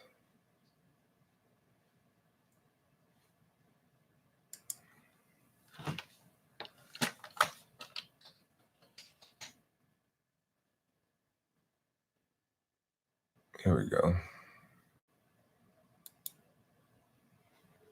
Link address. This is a fun one. I enjoy doing this one. Rachel and I did it with UP Gardening Adventure. UP stands for Upper Peninsula, by the way. It's not up. You think Jack is SC Polar? You think he's an INTP or what? I think he's an INTP.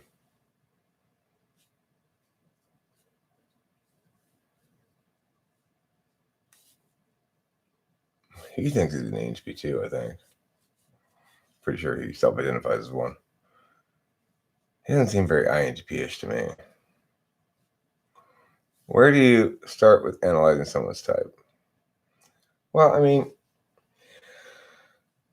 is it somebody that I'm typing or somebody that's a public figure?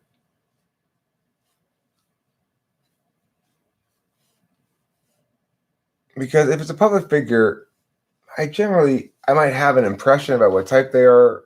If I feel like having an impression about that, if I feel confident about a certain person, I'll say what type I think they are. Like Donald Fagen, I think is an INTP, and David Brin, I think, is an INTP. David Brin is one of my favorite writers, and you'd call him a futurist of sorts, I guess. He's an INTP.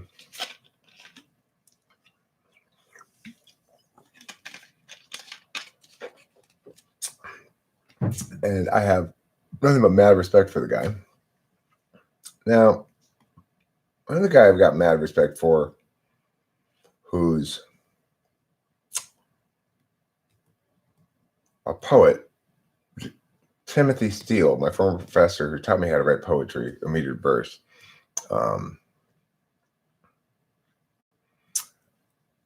He was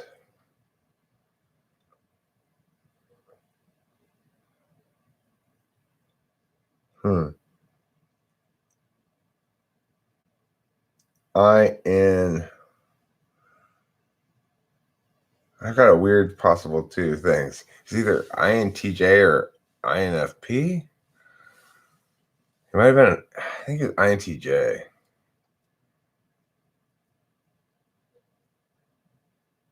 But he might not have been. Maybe not. I don't know what type he was, actually.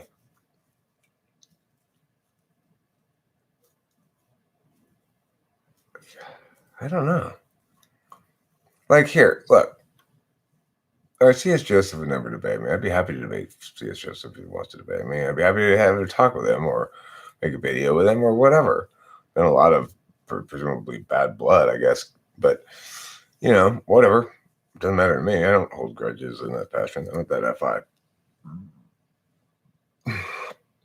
Yeah, if you try to ask C.S. Joseph a question or pin him down on something, his answer is, when you get down to the end of it, his answer will be like, well, you need to read the book then.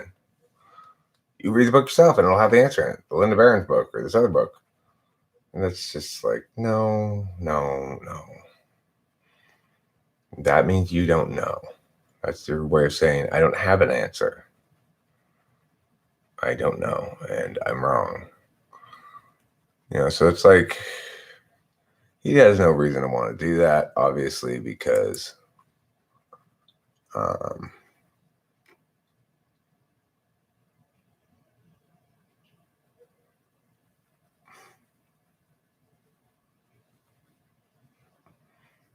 New York Attorney General tells Alex Jones to stop selling bogus coronavirus cures.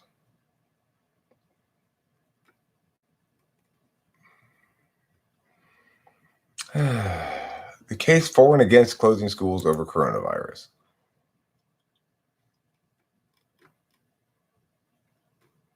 Now, keep in mind, young people are affected least by the coronavirus, right? Finally, somebody says what I would have said a long time ago. It's sort of closing the barn door after the cow is gone.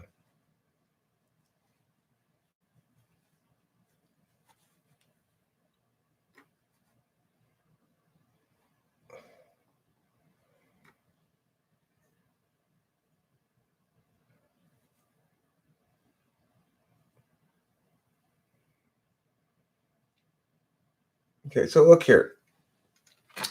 He points to, he says, Timing matters. He points to the 1918 Spanish flu, which suggests some cities may have saved lives by deciding to close schools earlier.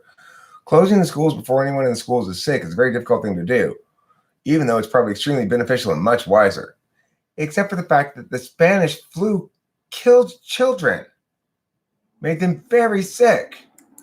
And COVID-19 doesn't impact them at all.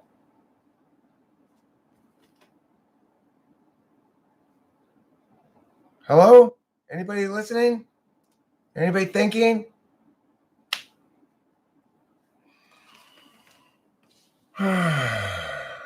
Woody from Toy Story is an ISTJ. I would say Woody from Toy Story is an ISFJ. Bubes. I agree with 1, 2, 3. Bubes. Who agrees with 1, 2, 3 and me? Bubes. Who votes aye on Proposition Bubes? I vote aye on Proposition Bubes. Bubes.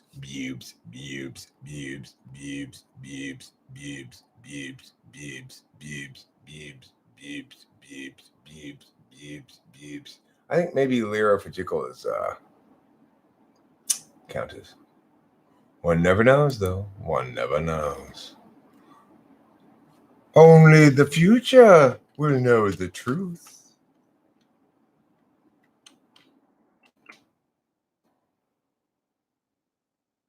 That's true.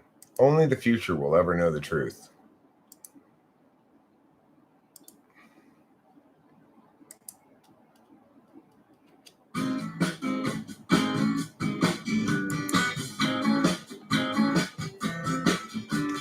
Bubes.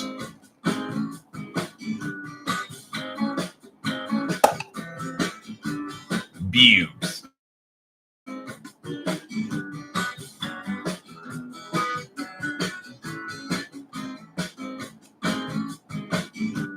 Bubes.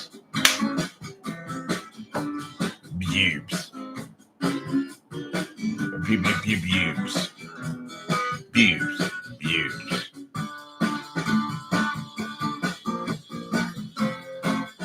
Hey, Clockwork Orange? I guess Clockwork Orange. My guess. I guess Clockwork Orange. Anybody else guessing? I'm guessing that it has to do with the Clockwork Orange. Does it really? Or am I just totally wrong? What's the main difference between thinkers and feelers? Well, thinkers use their brain. Feelers use their heart. Thinkers use their brain. Feelers use their heart. Their heart is very soft and filled with damp and moistness. Their heart is very moist and damp indeed. It is dampness. Yes, they feel it. Inside their moisture, people who use their heart. Well, would you like to touch my moisture?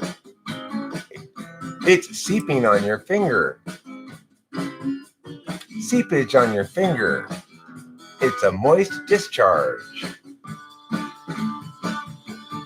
Feeling with my heart. Need some seepage on your finger. A moist discharge. It's a moist discharge. Covering your face. Yeah. So moist. Indeed. Is it common for feelers to think a lot? Sure. Here's the thing, though. 1, 2, 3. When feelers think, they express what they feel. They say, these words aren't what I really mean, but they'll have to do. Whereas thinkers go, this is what I mean. Now, I'm talking about FI versus TI, not FE. Like, FI types go, I can't ever really say what I mean, because what I mean is ineffable and mushy and soft. And so I say these words, and you go, you just told me, man. Well, I said that, but I didn't really mean it. I mean something different. Well, that's an FI thing. Because TI thinks FI, TI thinks words mean what they mean, and that what you say is what you mean. But FI goes, yeah, but people often don't really say what they mean because they've got feelings that make them say other things that aren't true or whatever. You may use the word ineffable, 123, but you clearly don't spell it often. Pow, spelling disc, guess the aloe, get the aloe, you got burned by a spelling disc. Who got burned by a spelling disc? 123. Misspelling around me. You're sure to get disc for it, see? Thank you for correcting yourself. Boy, I was really disappointed there.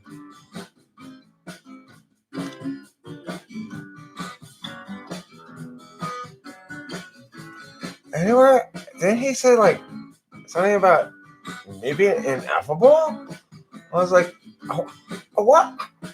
You mean I'm not ineffable? Lots of people want to F me. And he's like, no, that's not what it means. It means, listen, Julie. No, Julie, I didn't mean I don't want to hump you. Hold on. It means unknowable, like your beauty. And I was like, okay. And I looked at her, and she's like, oh, you're so funny. And she patted me on the shoulder. Oh, no, I knew I was in. I was like, all right, baby, let's go. I am so funny. That is my shoulder. You did just pat it. You are looking at me like that. Come on, baby, let's go. And then the hump started going on. I said, and she's like,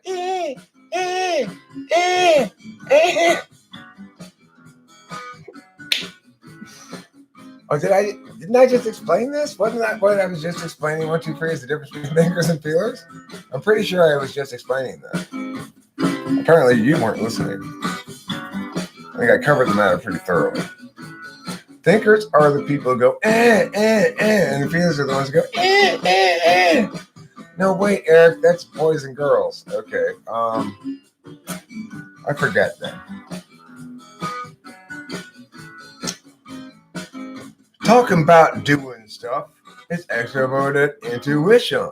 However, it's true. They're talking about stuff that you have done is something ESTPs are frequently doing, son. The reason why is SI for them an absolute value and accessible with equal strength approximately as the fourth function, which for the ESP is introverted intuition. And there's the answer. Raphael Breno showed up. And look, he brought some sandwiches for everyone. He brought cucumber sandwiches, though. When nobody likes cucumber sandwiches, Raphael Breno. You should have brought a different kind of sandwiches. Just throw those in the trash. You got mayonnaise on them, and nobody wants to eat that. Okay? Thank you for being here, though, Raphael Breno. We all love you. Wittgenstein. Bit of fine. Wittgenstein. You mean Wittgenstein? Or is it Wittgenstein?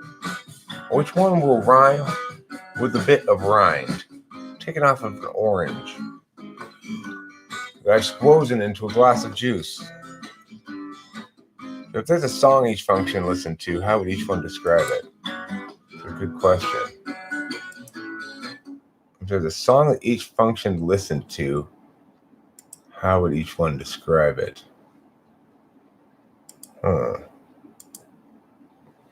Let's see.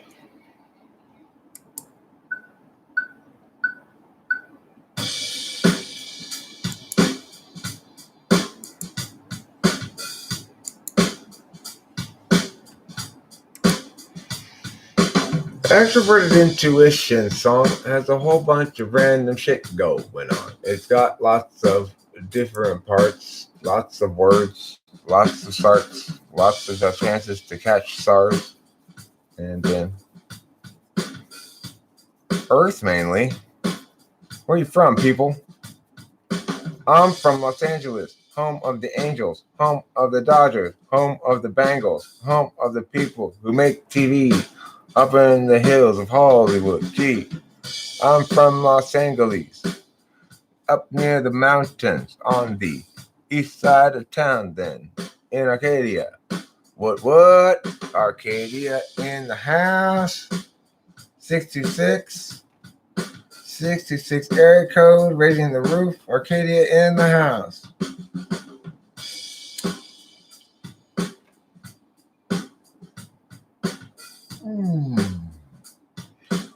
All right. Now, I know we all have a very good time hanging out and watching a live stream together, but we should also remember our health. Remember our health. There's a virus. Don't be too cautious. You can't be too cautious. When there's a virus around, you can't be too cautious. So now let's do some exercises together, sitting there in our chair. Probably been a while since you've gone anywhere or moved around a bit. So let's do some exercises. Ready? Here we go. Here we go. Here we go. Here we go. Here we go. Here we go. And stretch. And stretch. And stretch. And stretch. Now the other way. And stretch. And stretch. And stretch. You too, Hero Lamb. And stretch. Now the other way. Stretch. And stretch. Come on, David Sanderson. You can try harder than that. Stretch. And stretch. Now, shake it off. Shake it off. Yeah. Shake it off. Shake it off. Yeah. Okay. Now, put your head down. Just like this. Put your hands here. And go like this. Oh, yeah. Oh, yeah. Oh, yeah. Oh, yeah. 1, 2, 3. You're typing. You're not doing exercises. Okay? This is for your benefit. Do you think I come here just for my own benefit? I could do these exercises at home by myself. No problem. You come here. You're going to participate. We're not going to have any wallflowers hanging out on the sidelines, okay? We're all here to get some blood flowing. I'm not going to tolerate an environment where some of us are sitting there being just not getting anything, actually being unhealthy, and I'm here. I have an opportunity to make sure that we get our blood flowing. There's a virus going around. Once you're free, your actions are endangering everyone. What if somebody has a poor immune system and you make them die? What if that? God. Listen, 1, 2, 3. I'm the boss around here. And I said stretch. Now you stretch, Mr. or Missy. Right now. Okay, now next exercise. Ready?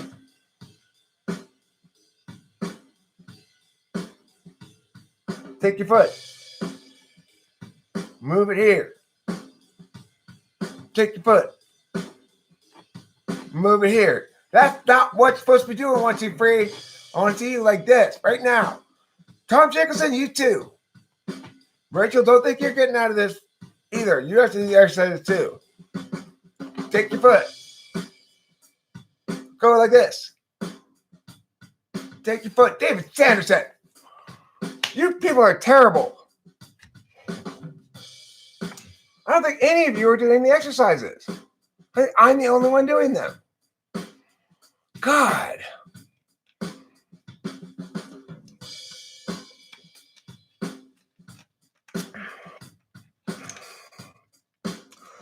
If an INTJ got into a fight with an ENTP, who would win?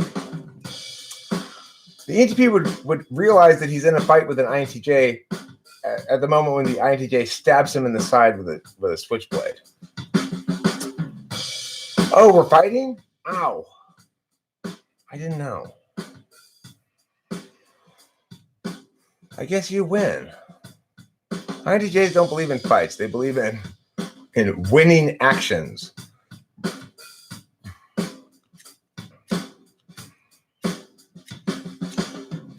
Okay, good. I'm glad, Tom Jacobson. Tom Jacobson gets 5 points.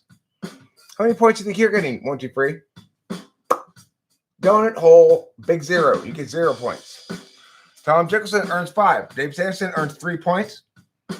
Rachel Lapalosa earned 5 points despite not doing any of the exercises. But you, once you free, 0 points. Lyra Pacheco earned a couple of points just for being here. But you earned 0 points because you may have exercised, but you did the wrong exercise. That wasn't the exercise I was telling you to do, 1, 2, 3. You were cycling. I was telling you to move your foot. To move your foot. Rachel, you did it. I know. I believe you, baby. Of course. I didn't even bother even checking while you were doing it because I knew you were going to be at 100%. But you got 6 points. You got a bonus point, of course. Rachel gets 6 points. But, thank you. You needed that. You did need that. You needed a scolding, a good scolding to get you back on track, young man or woman. We do need a scoreboard. I want there to be a scoreboard function in the YouTube live stream where I can give people gold stars. I can give people demerits. I can give people points. I can take points away. And I can afford people special titles like Captain of the Ficuses.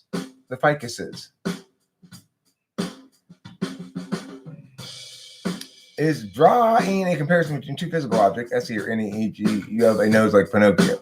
You have a nose like Pinocchio would be an NI link probably because that's the most obvious, one of the more obvious like universal story things that links to it. If I were to say your fingers are like sausages, well, that would be, I guess that would be NE. I mean, it's taking things from the physicality range and making them into meanings that you can turn into words and say things about. Lyra Pacheco, I can't find a channel with your name on it. I think Lyra Pacheco is probably Countess, I suspect, although she indicates that she's not. But we'll see eventually. We'll find out. I don't know. It's hard to say for a show. Fill in the INFJ stereotype. Yeah. You are the teacher's pet, Rachel. Rachel is definitely a teacher's pet. Okay. You're going to have to stay after class, Rachel. Clean my erasers. Yeah. You're a teacher's pet. You're a doctor's favorite too, Rachel.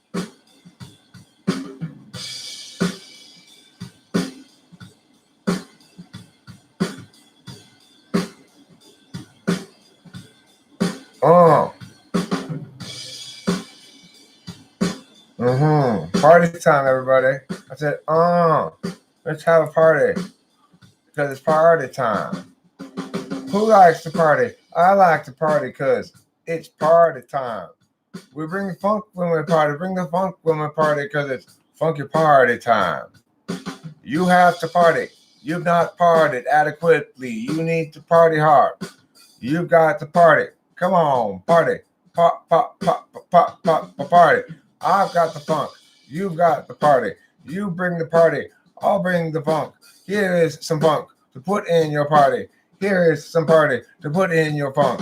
That is good. It's an even trade. We're doing fine now. We're feeling super gay about each other, and that's pretty good because I am gaff about that for sure. His NI is really good. Even for an ENTJ. Is Peterson ESFJ? No, I don't think so. 1, 2, Fred. That makes no sense because I agree with David Sanderson. His an ENTJ. He's got a lot of TE as his frame and NI leading the way. Of course, now he's gone and damaged his brain. And that's a problem for him, I suppose, because he took too many benzos and now he doesn't know how to talk. What a tragedy, Jordan Peterson. I do take that literally. Even though I'm rapping about it, it's still a tragedy. He may have been wrong, but he didn't deserve to get brain damaged. You know?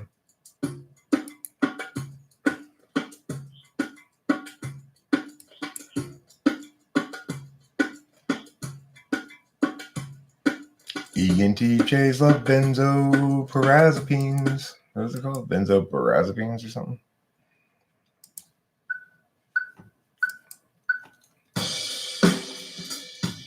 Hi, everybody. I want to tell a cautionary tale about being a YouTuber, okay? I want to talk about a couple different people here and tell us this cautionary tale about what it means to be a YouTuber, okay?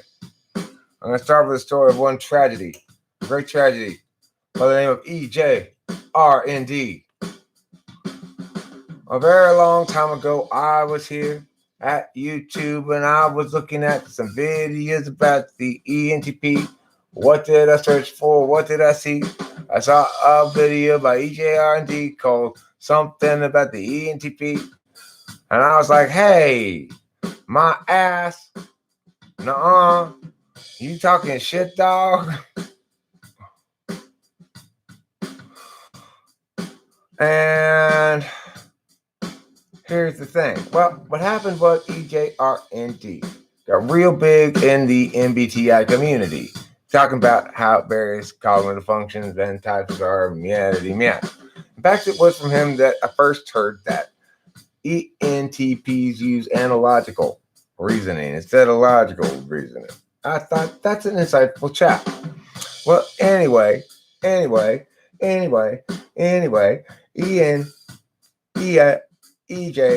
EJRD, he was an ESTP, and he had fourth slot in I. Started believing he was the Messiah or something, had magical powers, had all these many followers. Then he started making videos, going crazy, and talking about how if he dropped in traffic, God would stop the cars and he'd not get hurt or some crazy shit like that at work. He opened up a gym and had these employees and had this sort of weird leadership kind of Messiah thing going on until he just lost it completely, canceled his channel, and opened a new channel called God's Friend. I said, hey, I'm God's friend too. And he said, not you. I'm EJRND. At least I was. Now I'm God's friend, and it's because I kind of went nutty with all the success, lost my mind. Yeah. Now we're going to talk about another guy who is a cautionary tale to tell about YouTubing. Although not YouTubing precisely, but more like being an intellectual powerhouse and a big guy talking about what's right and what's wrong and all the time telling how people ought to be. And so we're talking about Jordan Peterson. So anyway, he got addicted to benzos and now he's lost his mind or got retarded or something because he put himself in a medically induced coma so he could avoid the fucking withdrawal symptoms. Why? So dumb. Don't be like that. So in other words, if you want to be on YouTube and you want to be super successful, don't let it turn you into crazy or, don't let it ruin your life. It's like anything else. You got to do things right or they'll ruin your life. You got to do things right or they'll ruin your life. You got to do things right or ruin your life. And that's the truth. Who likes the truth? I like the truth. It's on top of my roof. It's certainly the truth. I like my truth. It's okay. But his name was definitely EJ. At least the channel was EJRND. His name may have been DJ, but the channel name was EJRND and not DJ. Though you say otherwise, that's wrong. You're God, Lero Fajical's God. Small G God, huh? I'm not a boomer. David Sanderson. I'm Generation X. I don't deny the effects of corona. I'm the only one talking about the actual effects of coronavirus. Everybody else denies the effects. That's why they say Spanish flu is like a good example. Except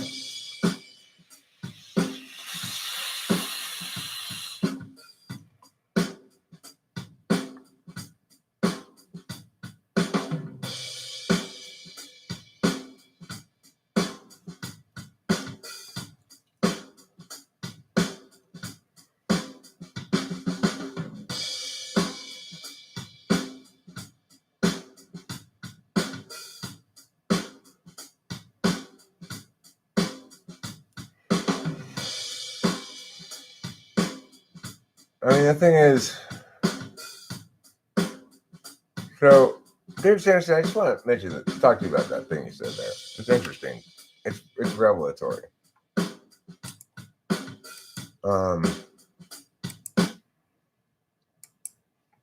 revelatory on a number of things. Number one, it's false in its claims about me. I'm not a baby boomer. I'm Generation X. I'm right like in the middle of it. I'm not even an older X person, you know? You say I deny the effects of coronavirus. I don't deny the effects of coronavirus. In fact, I specifically make the argument that at greatest risk here are people like my dad and my mom especially in a nursing home, and that I recognize that allowing the virus to spread more widely endangers her, and that I'm not so wicked as to say do everything possible to preserve the last couple of months of my mom's life, including making all those people there homeless, for example. I'm not willing to go tell them you have to be homeless so my mom can carry on another couple of months. What effects of it do you think I'm denying? Exactly. So everything you say about this statement in this comment of yours here is completely false. I'm not a boomer. I don't deny the effects. It doesn't target my age group. It targets people substantially older than I am. And you've not heard, listened, or wanted to incorporate anything I've said. I'm critical about actions taken, for sure. I'm critical about the failure to do a cost-benefit analysis and to recognize that the harms are outweighing the benefits of stopping the virus. So in other words, I'm being rational, making the good arguments, and being correct. Now, David Sanderson, you were wrong about it. You were wrong about what you said right there, and I'm sure you're wrong about the virus in general. So why don't you, what's your next, how do you respond to this?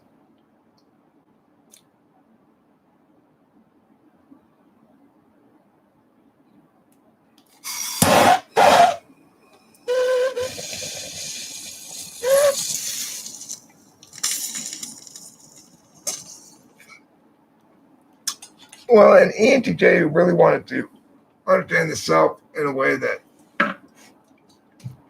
enabled them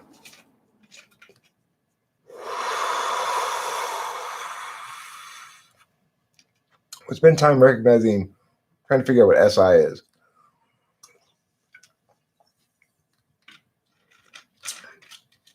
Now, for Jordan Peterson,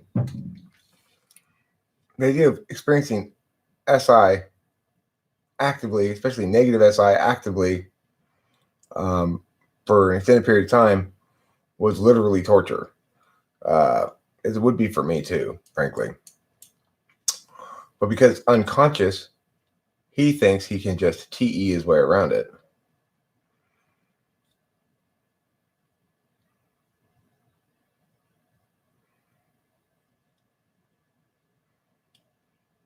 Corona must be so pissed about being the coronavirus. Or maybe they're happy about it. I don't know. People are talking about coronas and the beer a lot more than they normally would. I think they're probably pretty happy about it.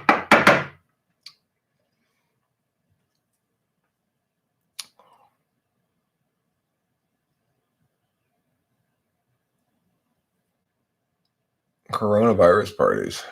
Right. They're perfect for coronavirus. Yeah, I wouldn't be surprised if actually Corona's selling a lot of beer right now. Get the coronavirus, Corona Extra.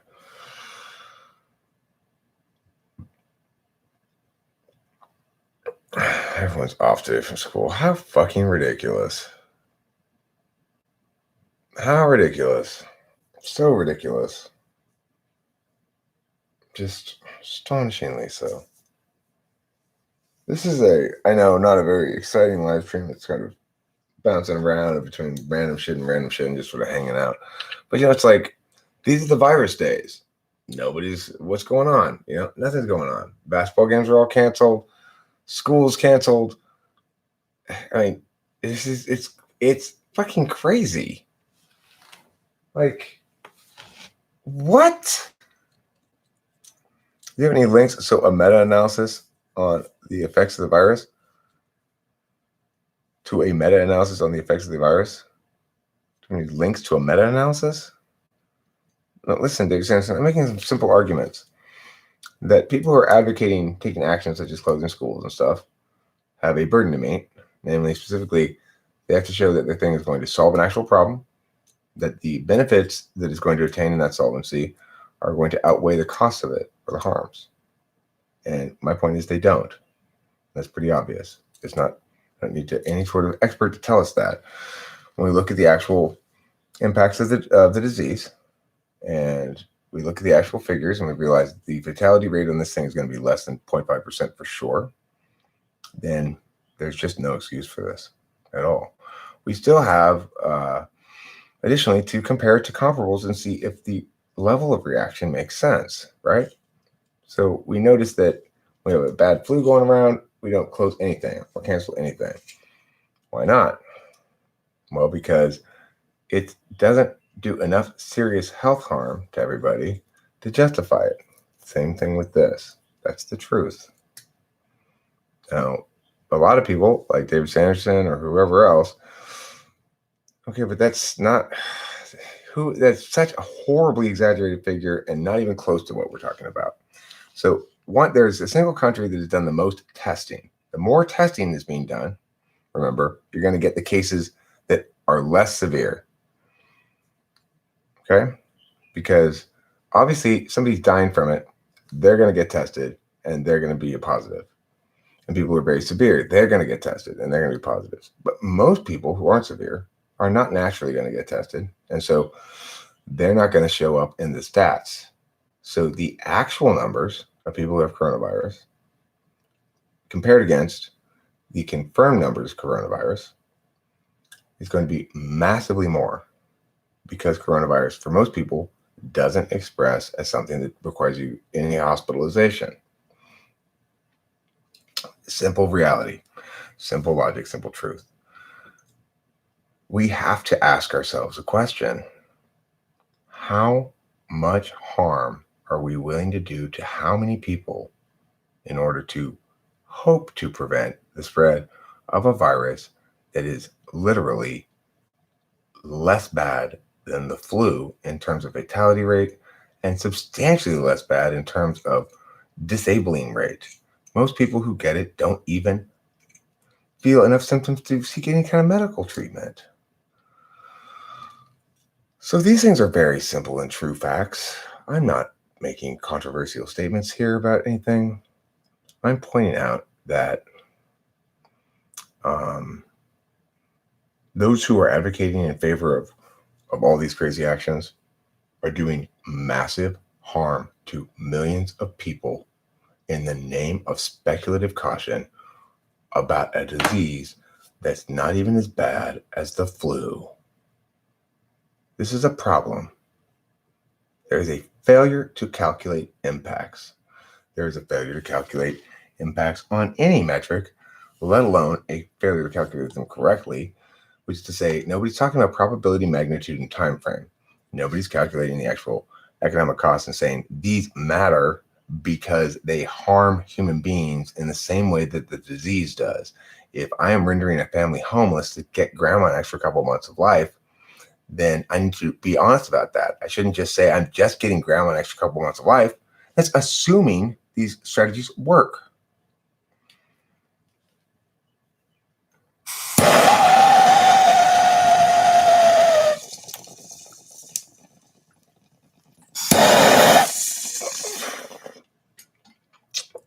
I mean, I can tell you this much.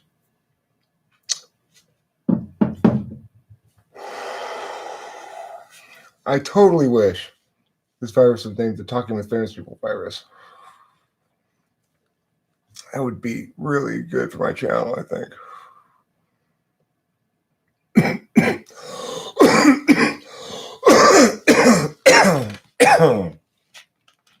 Disambiguation alone would help, you know.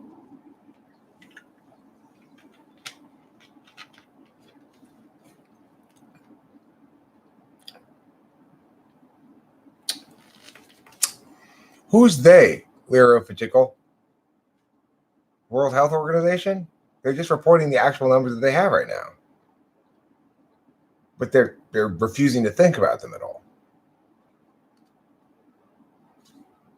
Yeah, if you throw in Iran, where they only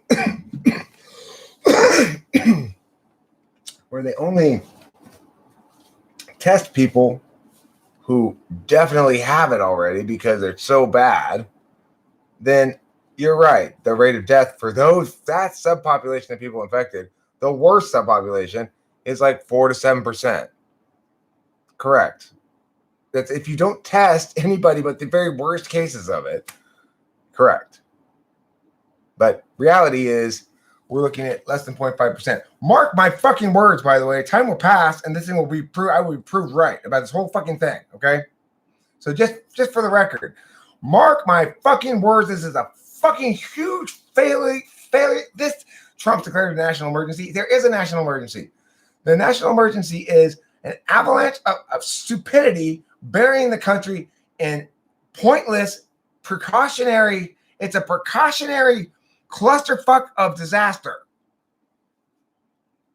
There's my campaign slogan for 2020, Strauss 2020. I'm going to go fucking crash that Democratic convention. I'm going to become the fucking candidate for the Democratic Party. I'm going to defeat Trump and every other comer and take on the duty of saving the country. I will save America. It's not that difficult to be right. That's another good campaign slogan. It's not that hard being correct. I've had enough of this bullshit. Why don't we have it's what?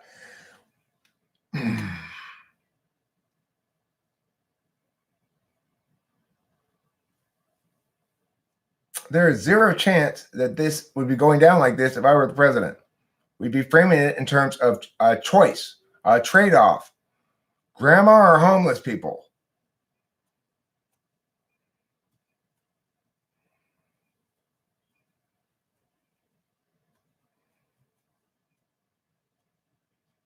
No, Lyra Pacheco, I'm not cherry-picking data at all. I'm using the data by the WHO organization. The fact is, the South Korean data, it's less than 1%. They've done the most testing of any nation. They've tested the broadest swath of the population, and the total fatality rate among those who have the virus in South Korea, where they've done the most testing, is less than 1%.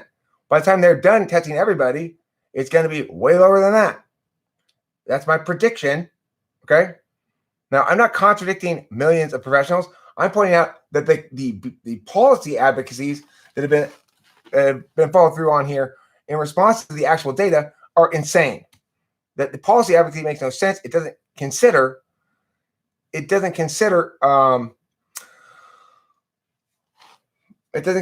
impacts. It only considers some of the impacts. Am I smoking? Yeah, I'm always smoking. What are you smoking? I'm smoking right now. It's called Insane OG. Okay, well, I'm saying I am right. That's the difference between us. I'm saying I'm correct, and people who are disagreeing with me on this are wrong. And here are the reasons why. My reasons are awfully fucking convincing.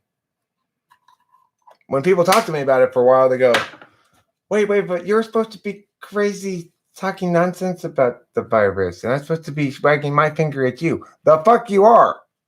You want homeless people. You go tell that family. You go knock on their door and say, I'm really, really worried about this virus, so you have to be homeless now. You do that. Here we go. You're box hunting? What's box hunting? What's GDP? Smoking GDP taking a hit for y'all on box hunting. What's box hunting and what's GDP?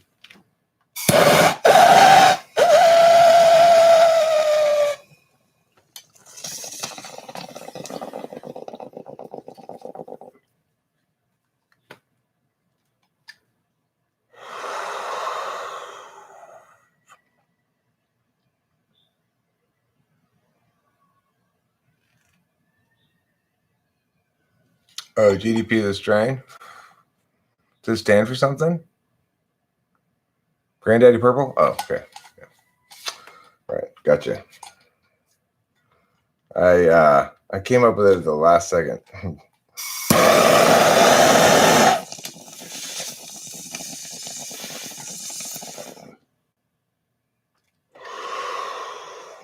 The thing is, I got this Insane OG, and it's pretty good.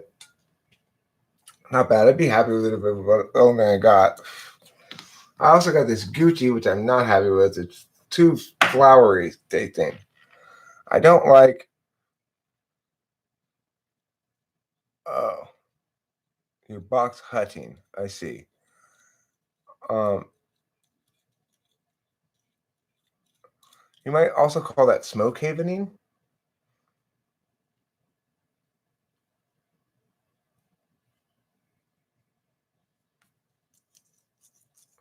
Okay, well, Lyra, I'm going to concede this point that it is true that there are people who are currently alive from the disease, who haven't died yet, that will die still. And so there's a little bit of a gap between the numbers of people who have it and finding out if they're going to die or not, right? But I think that the actual impact on the total empirics here is going to be small from that. I think that's fair, you know. But that's a good. You were correct. Okay. Now, when you at first you said you were box hunting, I thought that might be equivalent to being a gash hound.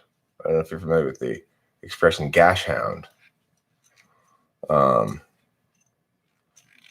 no, I'm glad. I'm glad you're not a gash hound. I'm glad instead you are smoke havening or smavening. It's called. You know, every community has a different word. I think you should go with smaven from now on.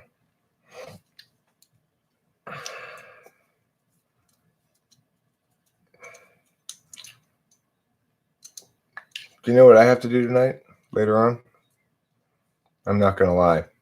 I have to go to work. Yeah, it's pretty big deal. Pretty big deal. I got like 2 hours. I think I gotta work tonight. It's gonna be rough.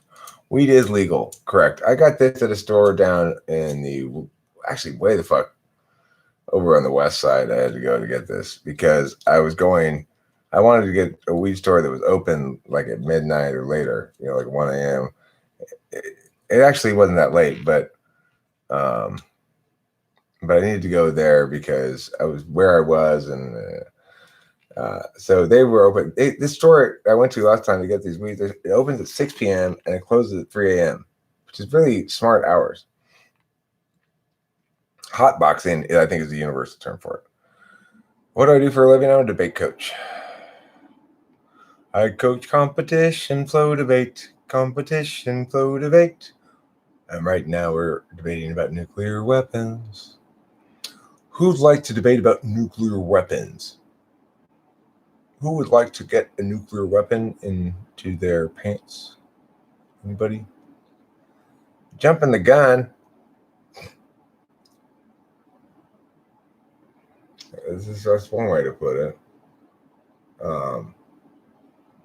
Going completely apeshit crazy for no reason is another way to put it. No, it's called smavening. Smoke havening. CJ O'Connell. You could also call it Biebering.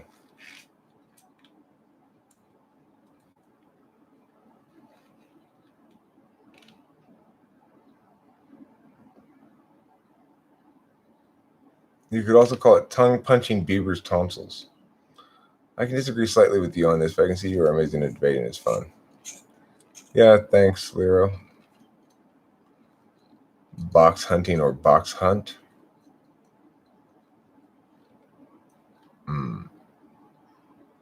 So is box hunting different than box hunting? I think your spell check, your autocorrect is keep making it hunting. I'm not sure. Let's debate, comma, Eric. that does show you where it's important to have a comma, huh? Box hunting is being a gash hound. You know what being a gash hound is? It involves objectifying women and trying to pursue them as sexual conquest without feeling their value as human beings. I feel like box hunting. This box hunt session is legit.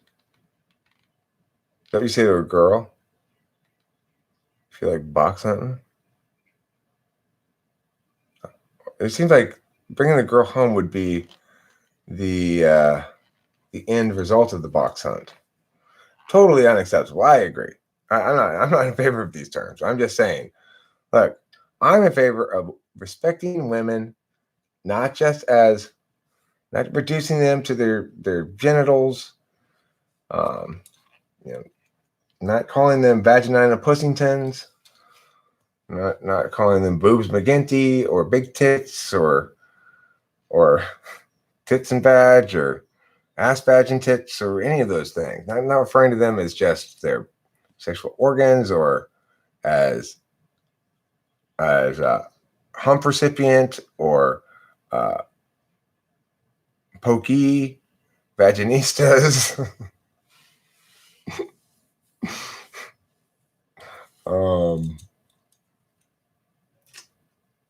Winning the box hunt victories. It's box hunt. Box hut. It's box hut. My bad. Danny is corrected by his girlfriend. Danny, tell your girlfriend that she's right, because if it were box hunt, it would be a misogynist term that was used by douchebag males too, in talking about their sexual conquests. In the same fashion that one might refer to them as gash hounds, clam slurpers, or orifisters. Or a feaster. Oriphisto is the god of orifices. Hold on. You've been visited by Oriphisto, god of orifices. Okay, well, what do you want? Wrong hole. Try either of the other holes, please. That one is for poop. That's good advice, Oriphisto.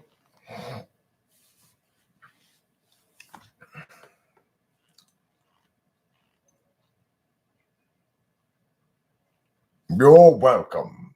I have been Oriphisto. And then he goes away,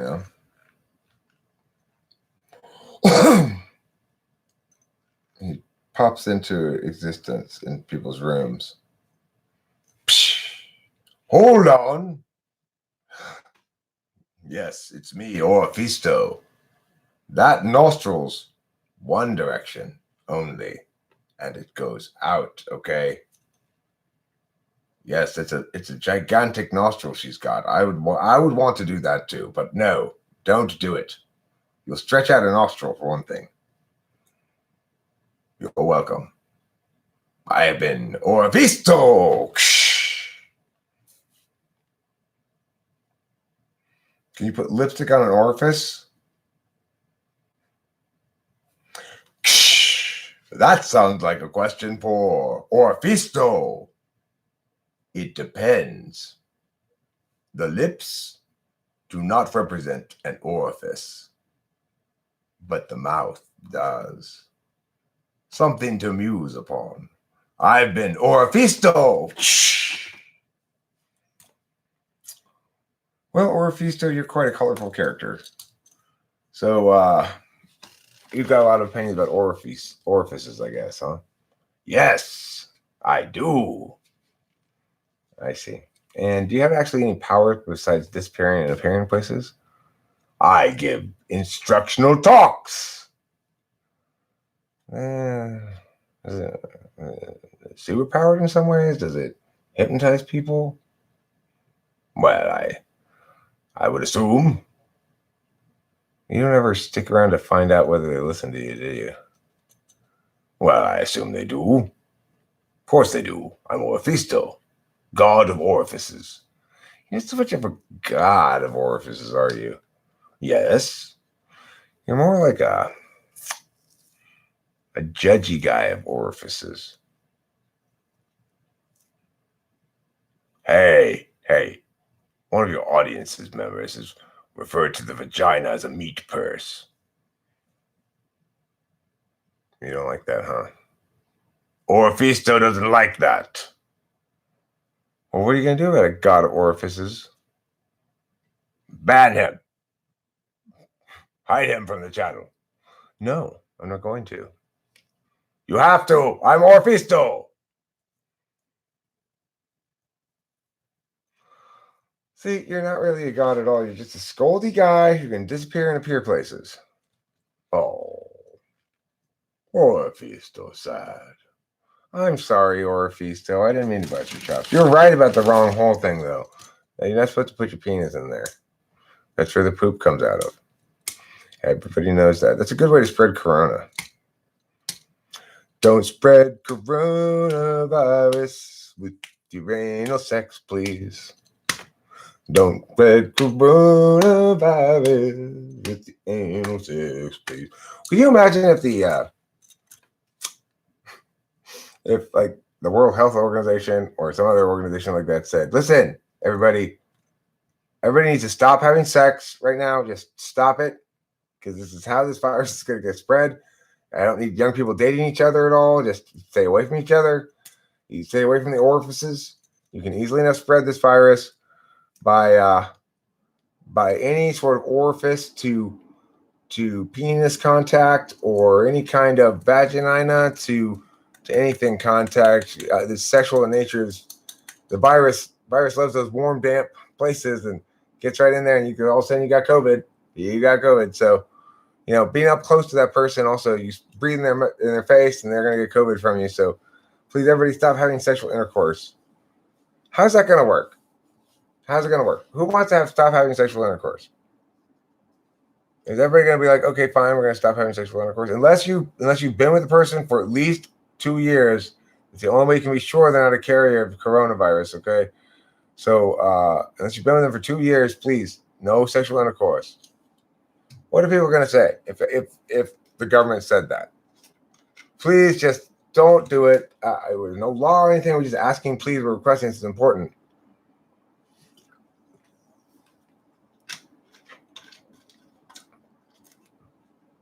People go like, "Oh my gosh, we better not have sexual intercourse anymore." Oh yeah, I'm sorry, I got to call for a date. Why? You hear the announcement? Well, what do you mean? We can't have sex anymore. First of all, I wasn't even sure I was going to get lucky or anything. Yeah, you were, but now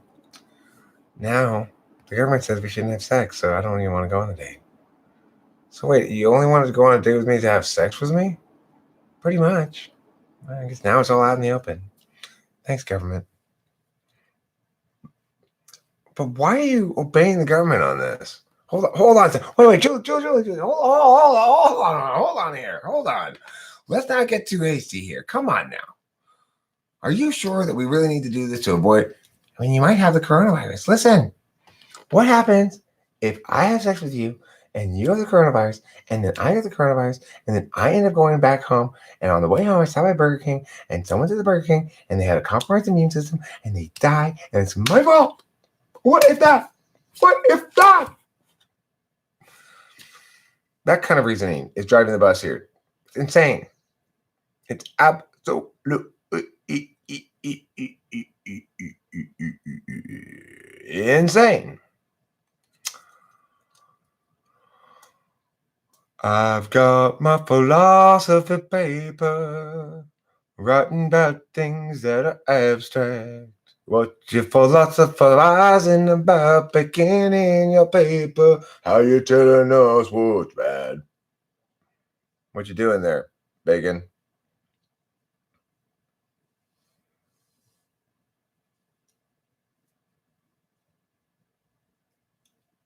I'll be sure to add to it and let you know if he responds. All right, so what do you guys want to do? We're hanging out. It's virus time. There's nothing going on. Happy Virus Day. Happy Virus Friday. Friday the 13th. Virus Friday the 13th. That's what today is. There's only ever going to be one of these days. It's the Virus Friday the 13th. We can remember this day forever as the day that both qualifies as one of the virus days, when everybody stops doing everything for no reason. And also Friday the 13th.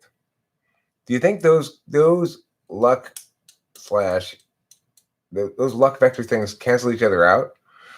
The being a virus day is a lucky day, is like a snow day. For kids, it probably is. They're just like, hooray, snow day, birthday. Let's go all get together and play.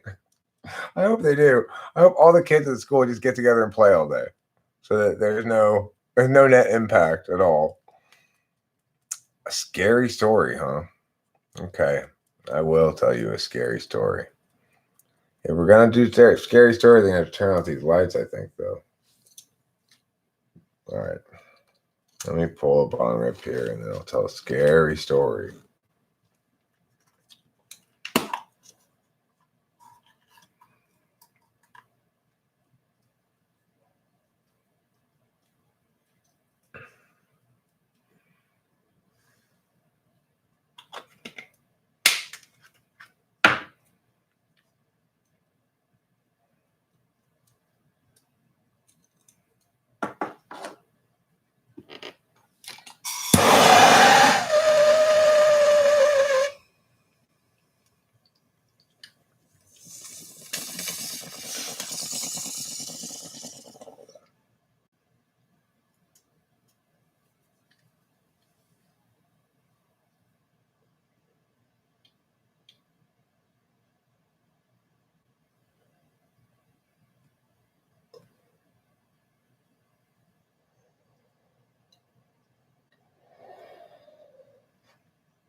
Okay.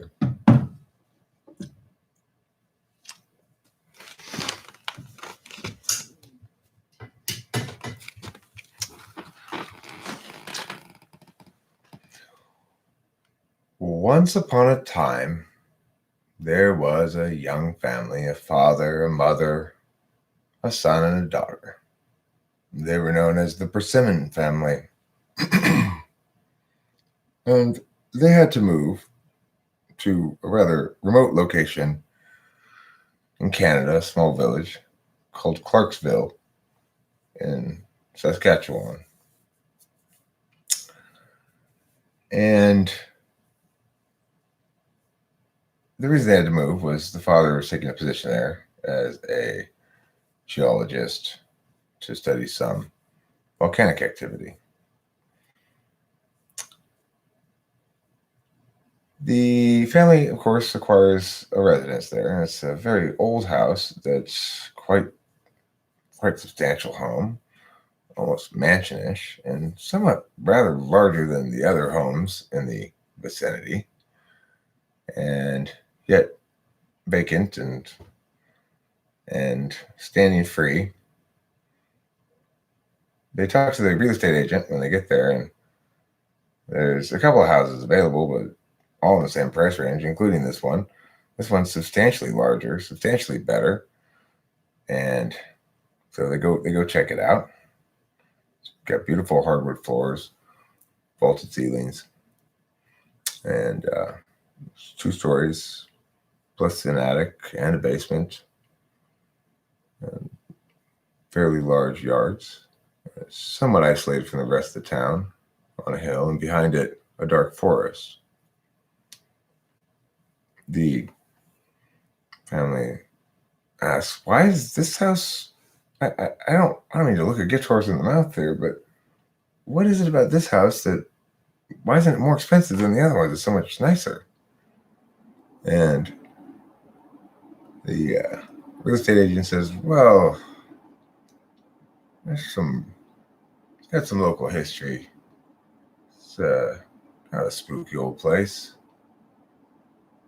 Not a lot of people feel very comfortable coming out this far to the edge of town near the forest. Get a lot of bears.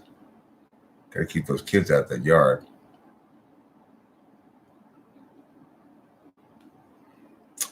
Well, the family notes this and decides that,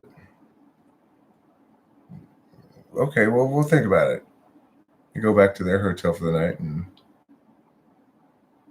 Donnie Persimmon, father, tells his wife Barbara, "Honey, I think we got to take it. It's a beautiful home. It's like from the magazines. It's this Art Deco period mansion, and it's just gorgeous. but it's so much better deal than any of the other opportunities here. It's cheap. We're never going to be able to get a home like that anywhere for that price except here. And she says, but I mean, honey, I got a bad feeling in that place. I understood what he was saying about being spooky. I didn't see him feel anything. It seemed like a perfectly normal place to me. Let's go try it. Let's go check it out again tomorrow, okay? She's like, but also, listen, I'm worried about this yard thing. I don't want the animals to get the kids. I said, well, no, it's fine. We'll put up a large fence. We'll have plenty of money left over in our budget. We can build a large fence around to block off the forest from our property, and make sure that it's safe. We can get lighting if we need to. We can get security cameras, whatever we need. We got plenty left in our budget. I was like, I don't know about it. And he's like, well, let's go check it out again tomorrow. So, they tell the real estate agent the next day, they want to go see that big house again. They go there, and this time they take a little bit more of a thorough walkthrough of the place. They go down into the basement, which is empty and just concrete stone walls on all four sides. It's concrete mortar with cobblestones comprising the walls of the basement. It's a little damp down there. There's some seepage from spots in the walls where there's been some cracks and stuff. But by and large, it looks to be structurally sound, and it's a minor bit of condensation, something you can work with. At the moment, there's a boiler in the bottom, which the real estate agent fires up and shows that this is how the house is heated, and it requires coal. There's a coal bin, and there's a hot water heating aspect to it where the boiler heats the hot water up to the top of the house and provides hot water for the house that way. So it's an old but effective system of plumbing in the home and system of heating as well. Everything needs to be made out of cast iron, last forever. Anyhow, as the family's down here, it's just Donnie and his wife. They've left the kids today with the wife of a coworker and a new coworker of Danny's who volunteered to watch them. And they're down there in the bottom of the house, and they turn on the boiler, and they hear a loud kind of a sound from the top of the house. It was odd because of the timing of it. One would expect the boiler to shift through the pipes and everything, but it seemed to happen even before the boiler had a chance to heat anything. And so it was responding to the boiler being turned on, but not actually a consequence of it. This time, Donnie started feeling the spookiness of the place, and he looked over at his wife, who was kind of white with terror. So I said, okay, well, just relax. We're getting spooked out here. Everyone just calm down. The real estate agent was visibly shaken, but didn't say anything. So they move up to the bottom floor of the house. Buffering? All right.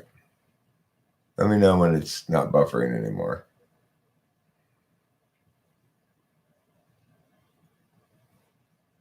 Ready? Give me a go ahead. Let me pull a bomb up, I guess. Drink some water, too.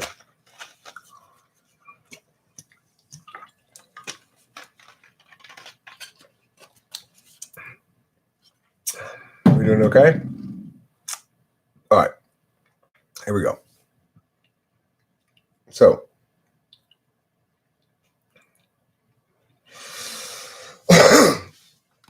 they all go up to the bottom floor of the house, and there's nothing going on right there on the main floor of the house. They go up to the second floor of the house. They sort of look around and see, and it's unfurnished. There's nothing going on up there at all.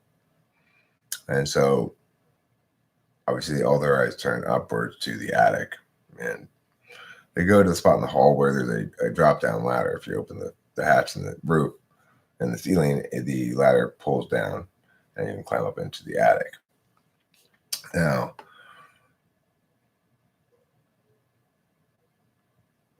well, they were in the basement before, the cellar, Winston's mom. They went to the first floor.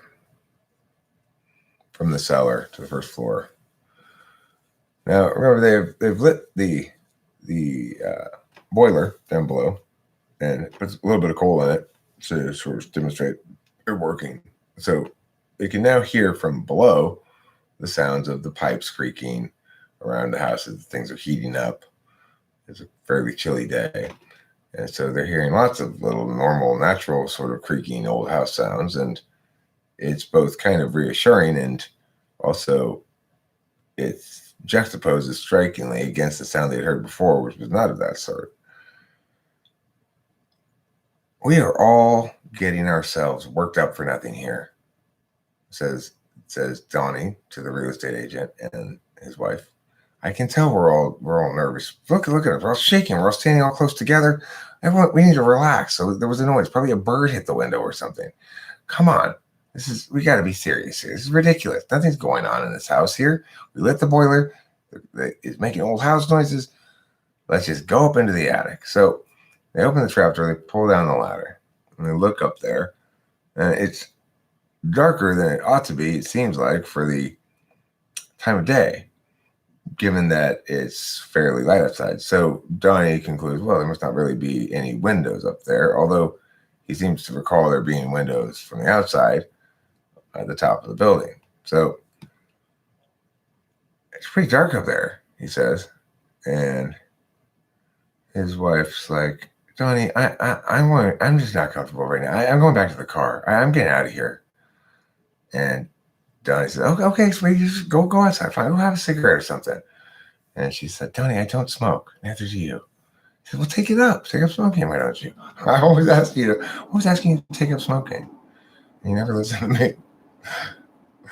And so anyway, she said, listen, Donnie, I gotta go.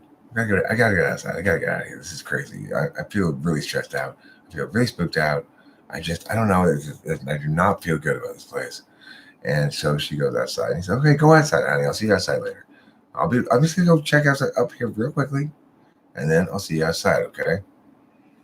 The real estate agent says, I'm feeling a little spooked out too. I mean, I'd love to make the sale here. This thing's been on the market forever, but you want to go up there, but you go first. Here, take my phone. I got one of the flashlights on. I'll put the flashlight on. So here, use this. So he's like, give it to me. This is ridiculous. He sort of climbs up a rung or two up the ladder and sort of shines the light a little bit so he can see a little bit into the thing. And so far, it's all good.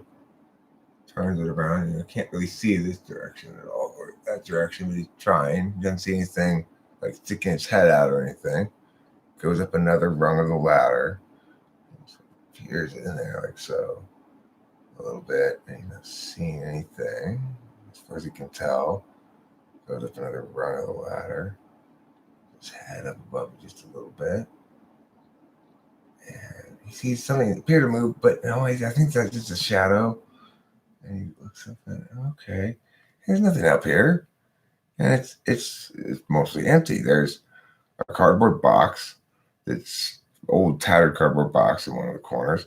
There's a crate, an old crate in another corner. And the windows are pretty dirty, but he doesn't really see anything else going on up here at all.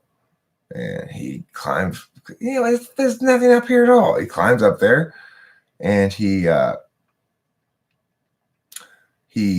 walks, he's able to walk in. He has to kind of duck to get to see the whole thing. He's a little taller than the ceiling. And he wipes off some of the windows and he can see his. Why did this pop up all of a sudden? And he can see his wife down there by the car, just going like, whew. Wipes off the windows, which are very dirty from the inside with his hand, and some more light comes in. It starts to be a little bit more well lit, like the rest of the house.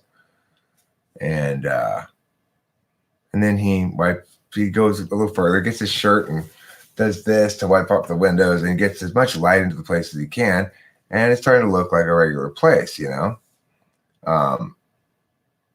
And then he's like, okay, well, I don't see anything. I don't know what that noise was. Who knows?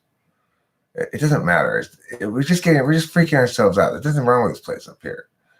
And then he goes and starts climbing down the ladder.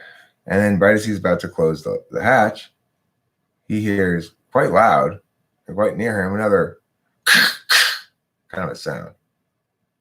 And he closes the latch like this. He's like, what the fuck was that? And he looks at the real estate agent, and the real estate agent's like, I'm out of here. And he bolted. And at this point, Johnny's by himself. He's still got the real estate agent's phone. He's just like, wait. And he follows the real estate agent and they go outside and they're out by the car. All three of them now. And they said, listen. The real estate agent says, listen, it's time for intermission here because Eric needs to have a cigarette. And Donnie's like, yeah, we've been asking too much of him. And Donnie's wife says, totally, I'm Barbara, and I agree, Eric should have a cigarette right now. They all high-fived at that point.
There was a continuity problem in my story so far. Did you guys pick it up about there at the end where he closes the hatch?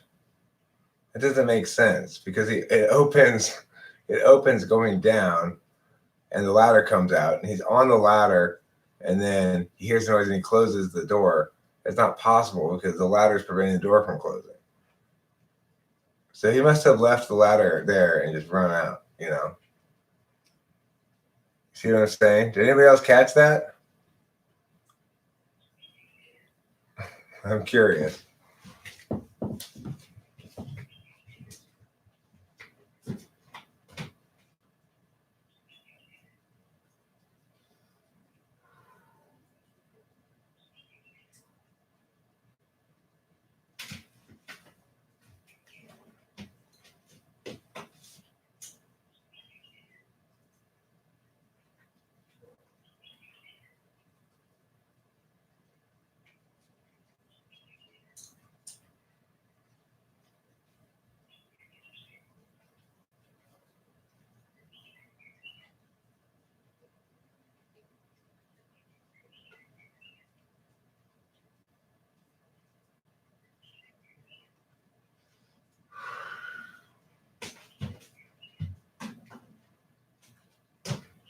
You know, I actually felt I felt really good. This is maybe something about eighth slot. I'm not sure.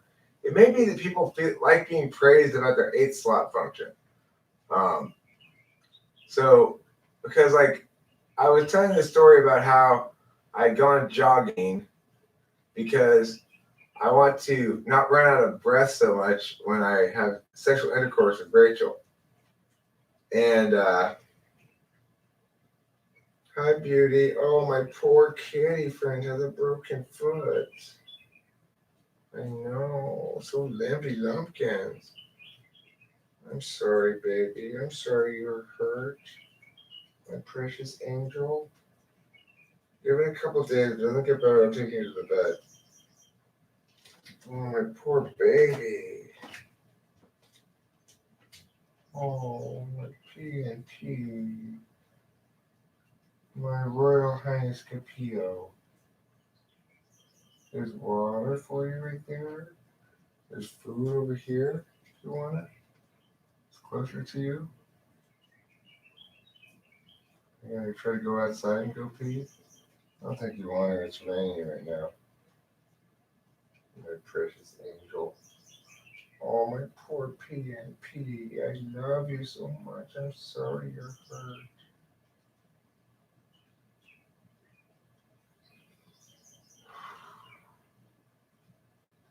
There's some water for you. Running for the other cat still. Still thinking about the other cat, even when you've got a broken leg. Oh, my poor PP.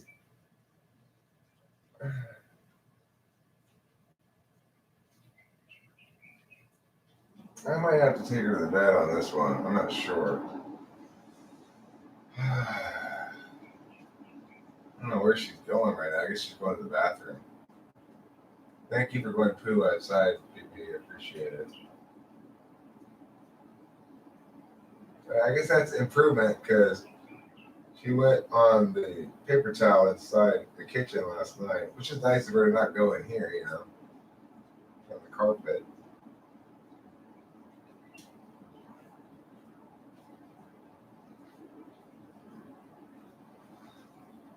Of course, she totally gets passed. I wasn't going to be upset about it at all, regardless, but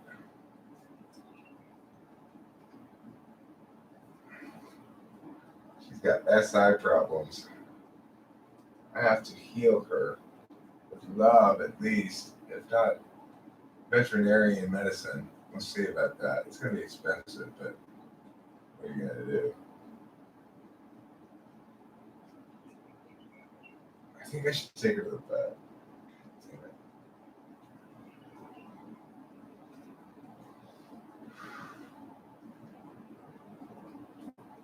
Oh, my PNP.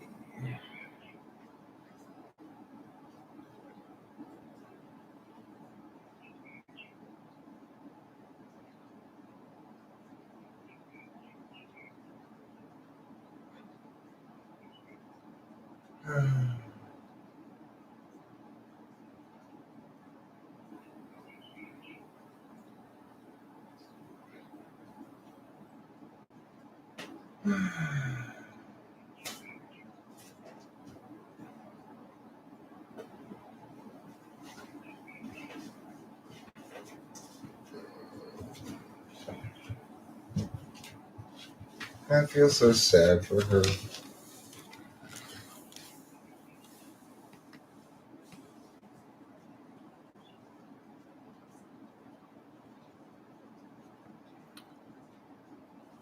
Oh, Derek, you can order boxed flower remedies with holistic pet approved country to help her if she's experiencing stress. Okay, you can go to Trader Joe's. I go there fairly often.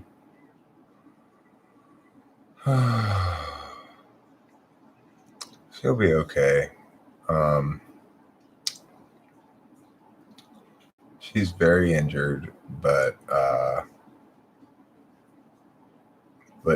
not showing signs of being in shock or anything like that. So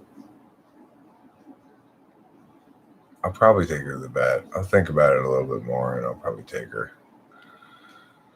I think duality probably is the right relationship for actual judgers, which is to say, J's on the extroverted J's and introverted P's on the MBTI names. Is it just lacerations? I don't see any lacerations on her leg. I see her leg is broken. It's obviously broken. She's not putting any weight on it at all.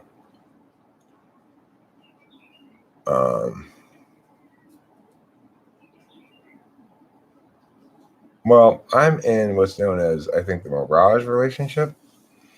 And I think that that's perfect for my type. Uh,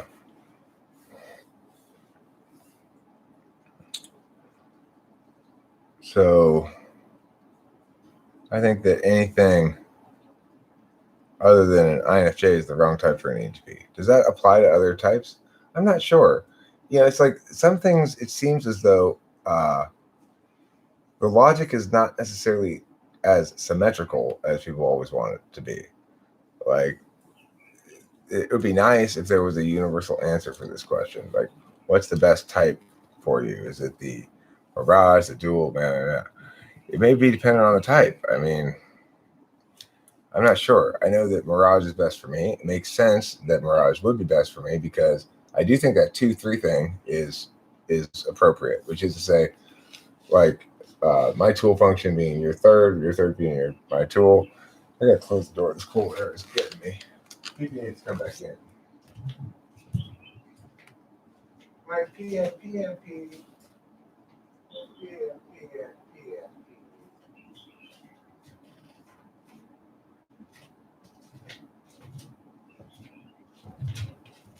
Okay. I don't know how Kitty broke her leg. There's no way she broke her leg in a cat fight. I'm not sure. I have no idea. There's no way I'm ever going to know. But I think the slabs are saying to me, this is teaching you to distinguish when you're right about just it'll get better on its own, and when you're not being careful enough. I think in this instance, I probably need to take her to the vet.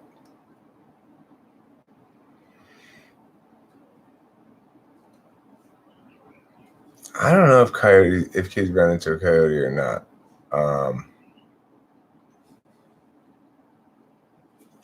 She's much more likely to run into a coyote in Laverne than in Arcadia, because for one thing, in Arcadia, no, Kitty's not ever going to be an indoor kitty. Kitty is always going to have freedom and liberty. I'm never going to lock her inside. And if that costs her her life, so be it. But I'm not going to. I prioritize quality of life over sanctity of life and those things. So, on those sort of questions. Well, she broke her leg. I'm not sure how she broke it. Her back leg this time. She already broke her front leg. Now she broke her back leg. How? I don't know.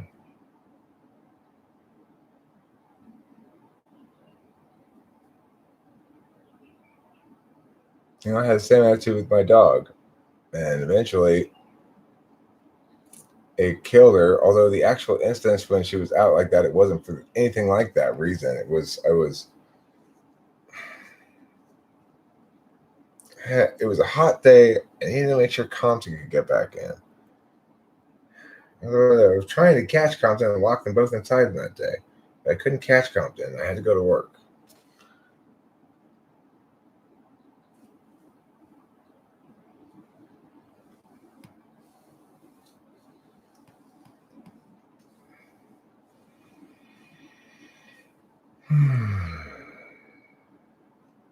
My dog got hit by a car. See, I started transitioning with my dog, though. My dog was starting to be much more of an inside dog because I wasn't letting her run around as much because she was getting old. She was getting blind, and I don't know if she was deaf. She seemed to hear fine, but she was getting blind. And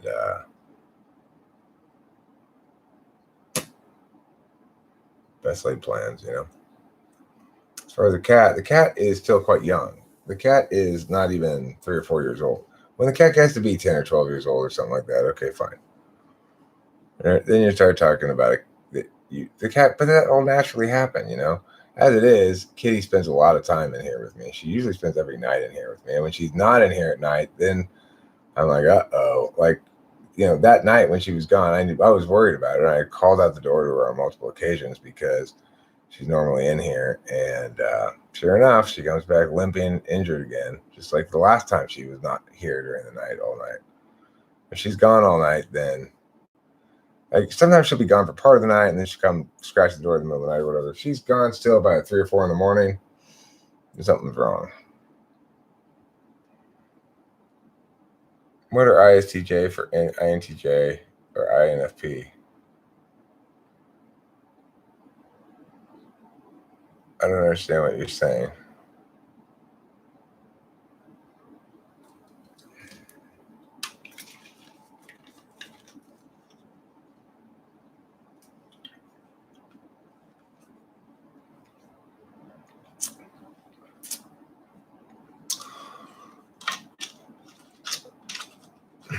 So that's the that story I was telling there is the beginning of a story that I was telling.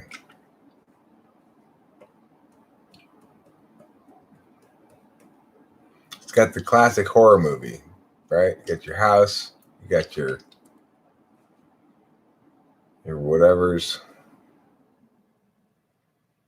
Oh, maybe we'll continue the story next time. I think I'm fairly tired right now. I want to chat with Rachel a bit, and I need to eat some food too. I'm starving. So I'm going to end the stream. Thanks for being here. Happy Virus Day and Virus Friday, 13th. Virus the 13th. I feel tired. Even though I got a good night's sleep last night, I slept quite a bit. I'm hungry too. That makes me low energy. See you later. Slow song, never mind. Slow song, okay. I'll give you a slow song. Yeah, I wouldn't mind playing a song or two before I go. That's probably a good idea. I'll drink some Coca-Cola, give me a little burst of energy.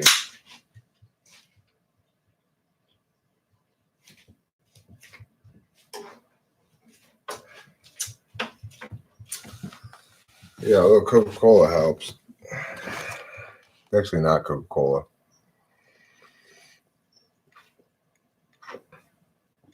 It's Shasta.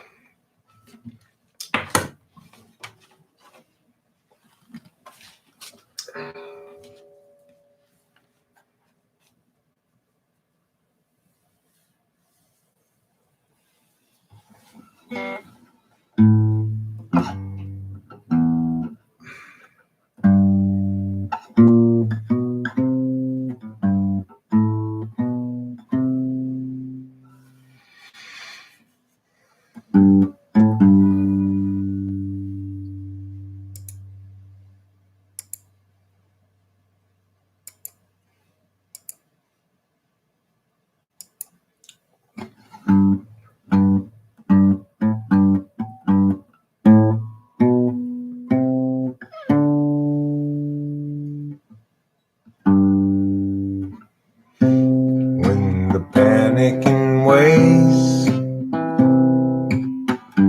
of a frightened public overwhelm our senses as a people,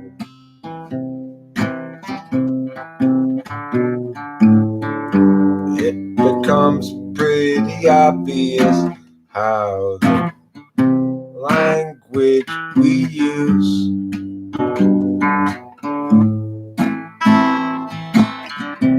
determines what we do. If we act wise or foolhardy,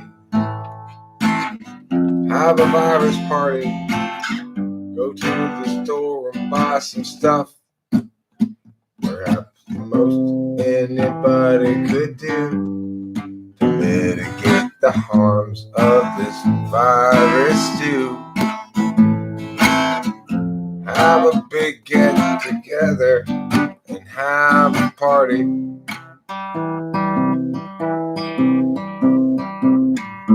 Everybody says we got to take abundant precautions.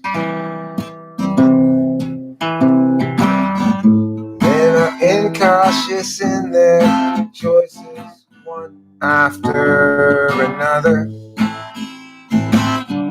Impacts come in more than one shape and cover. The holistic whole people. Sanctity of life's no absolute. Not every life's worth infinite loot. We've got to consider functionality. The economy matters too, more than you think it does. Your emotions ought to dictate what we're doing with everything, and emotions ought to derive the policy. If you want to be virally smart, go take yourself out to Walmart. Don't worry about contracting this little cold. In a month or two, when it's obvious what I say is true, and fatality rates drop well below 1% globally, what will you say then? How will you justify having done so much damage when it turns out I was right and you could have listened then? What will you say to those people that you made homeless? What? What will you say then? People, I'm right. That's what you say then. But Eric, what if it turns out the death rates say get even higher? They're not going to. I'll explain why. Logic. If I'm wrong, well, I guess I will be wrong then. But I'm not wrong. Thing is, I can't choose to be wrong in order to avoid being wrong. That's stupid.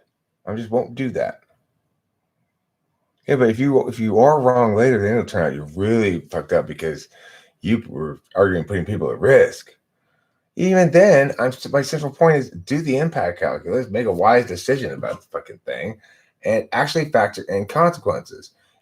You know, we're canceling school. Why? Look at comparables? Are there any comparables for which we would cancel school? We don't cancel school when there's a chickenpox outbreak. We don't cancel school when there's a lice outbreak. We don't cancel school when there's a flu. They don't cancel school when there's other things that cause children to experience much less harm than this. People keep comparing this to the Spanish flu and saying, well, if we had done the same thing, do your research, Eric, look at history, Spanish flu, if we had moved people then, blah, blah, blah, blah. The Spanish flu was much more deadly than this, vastly more deadly.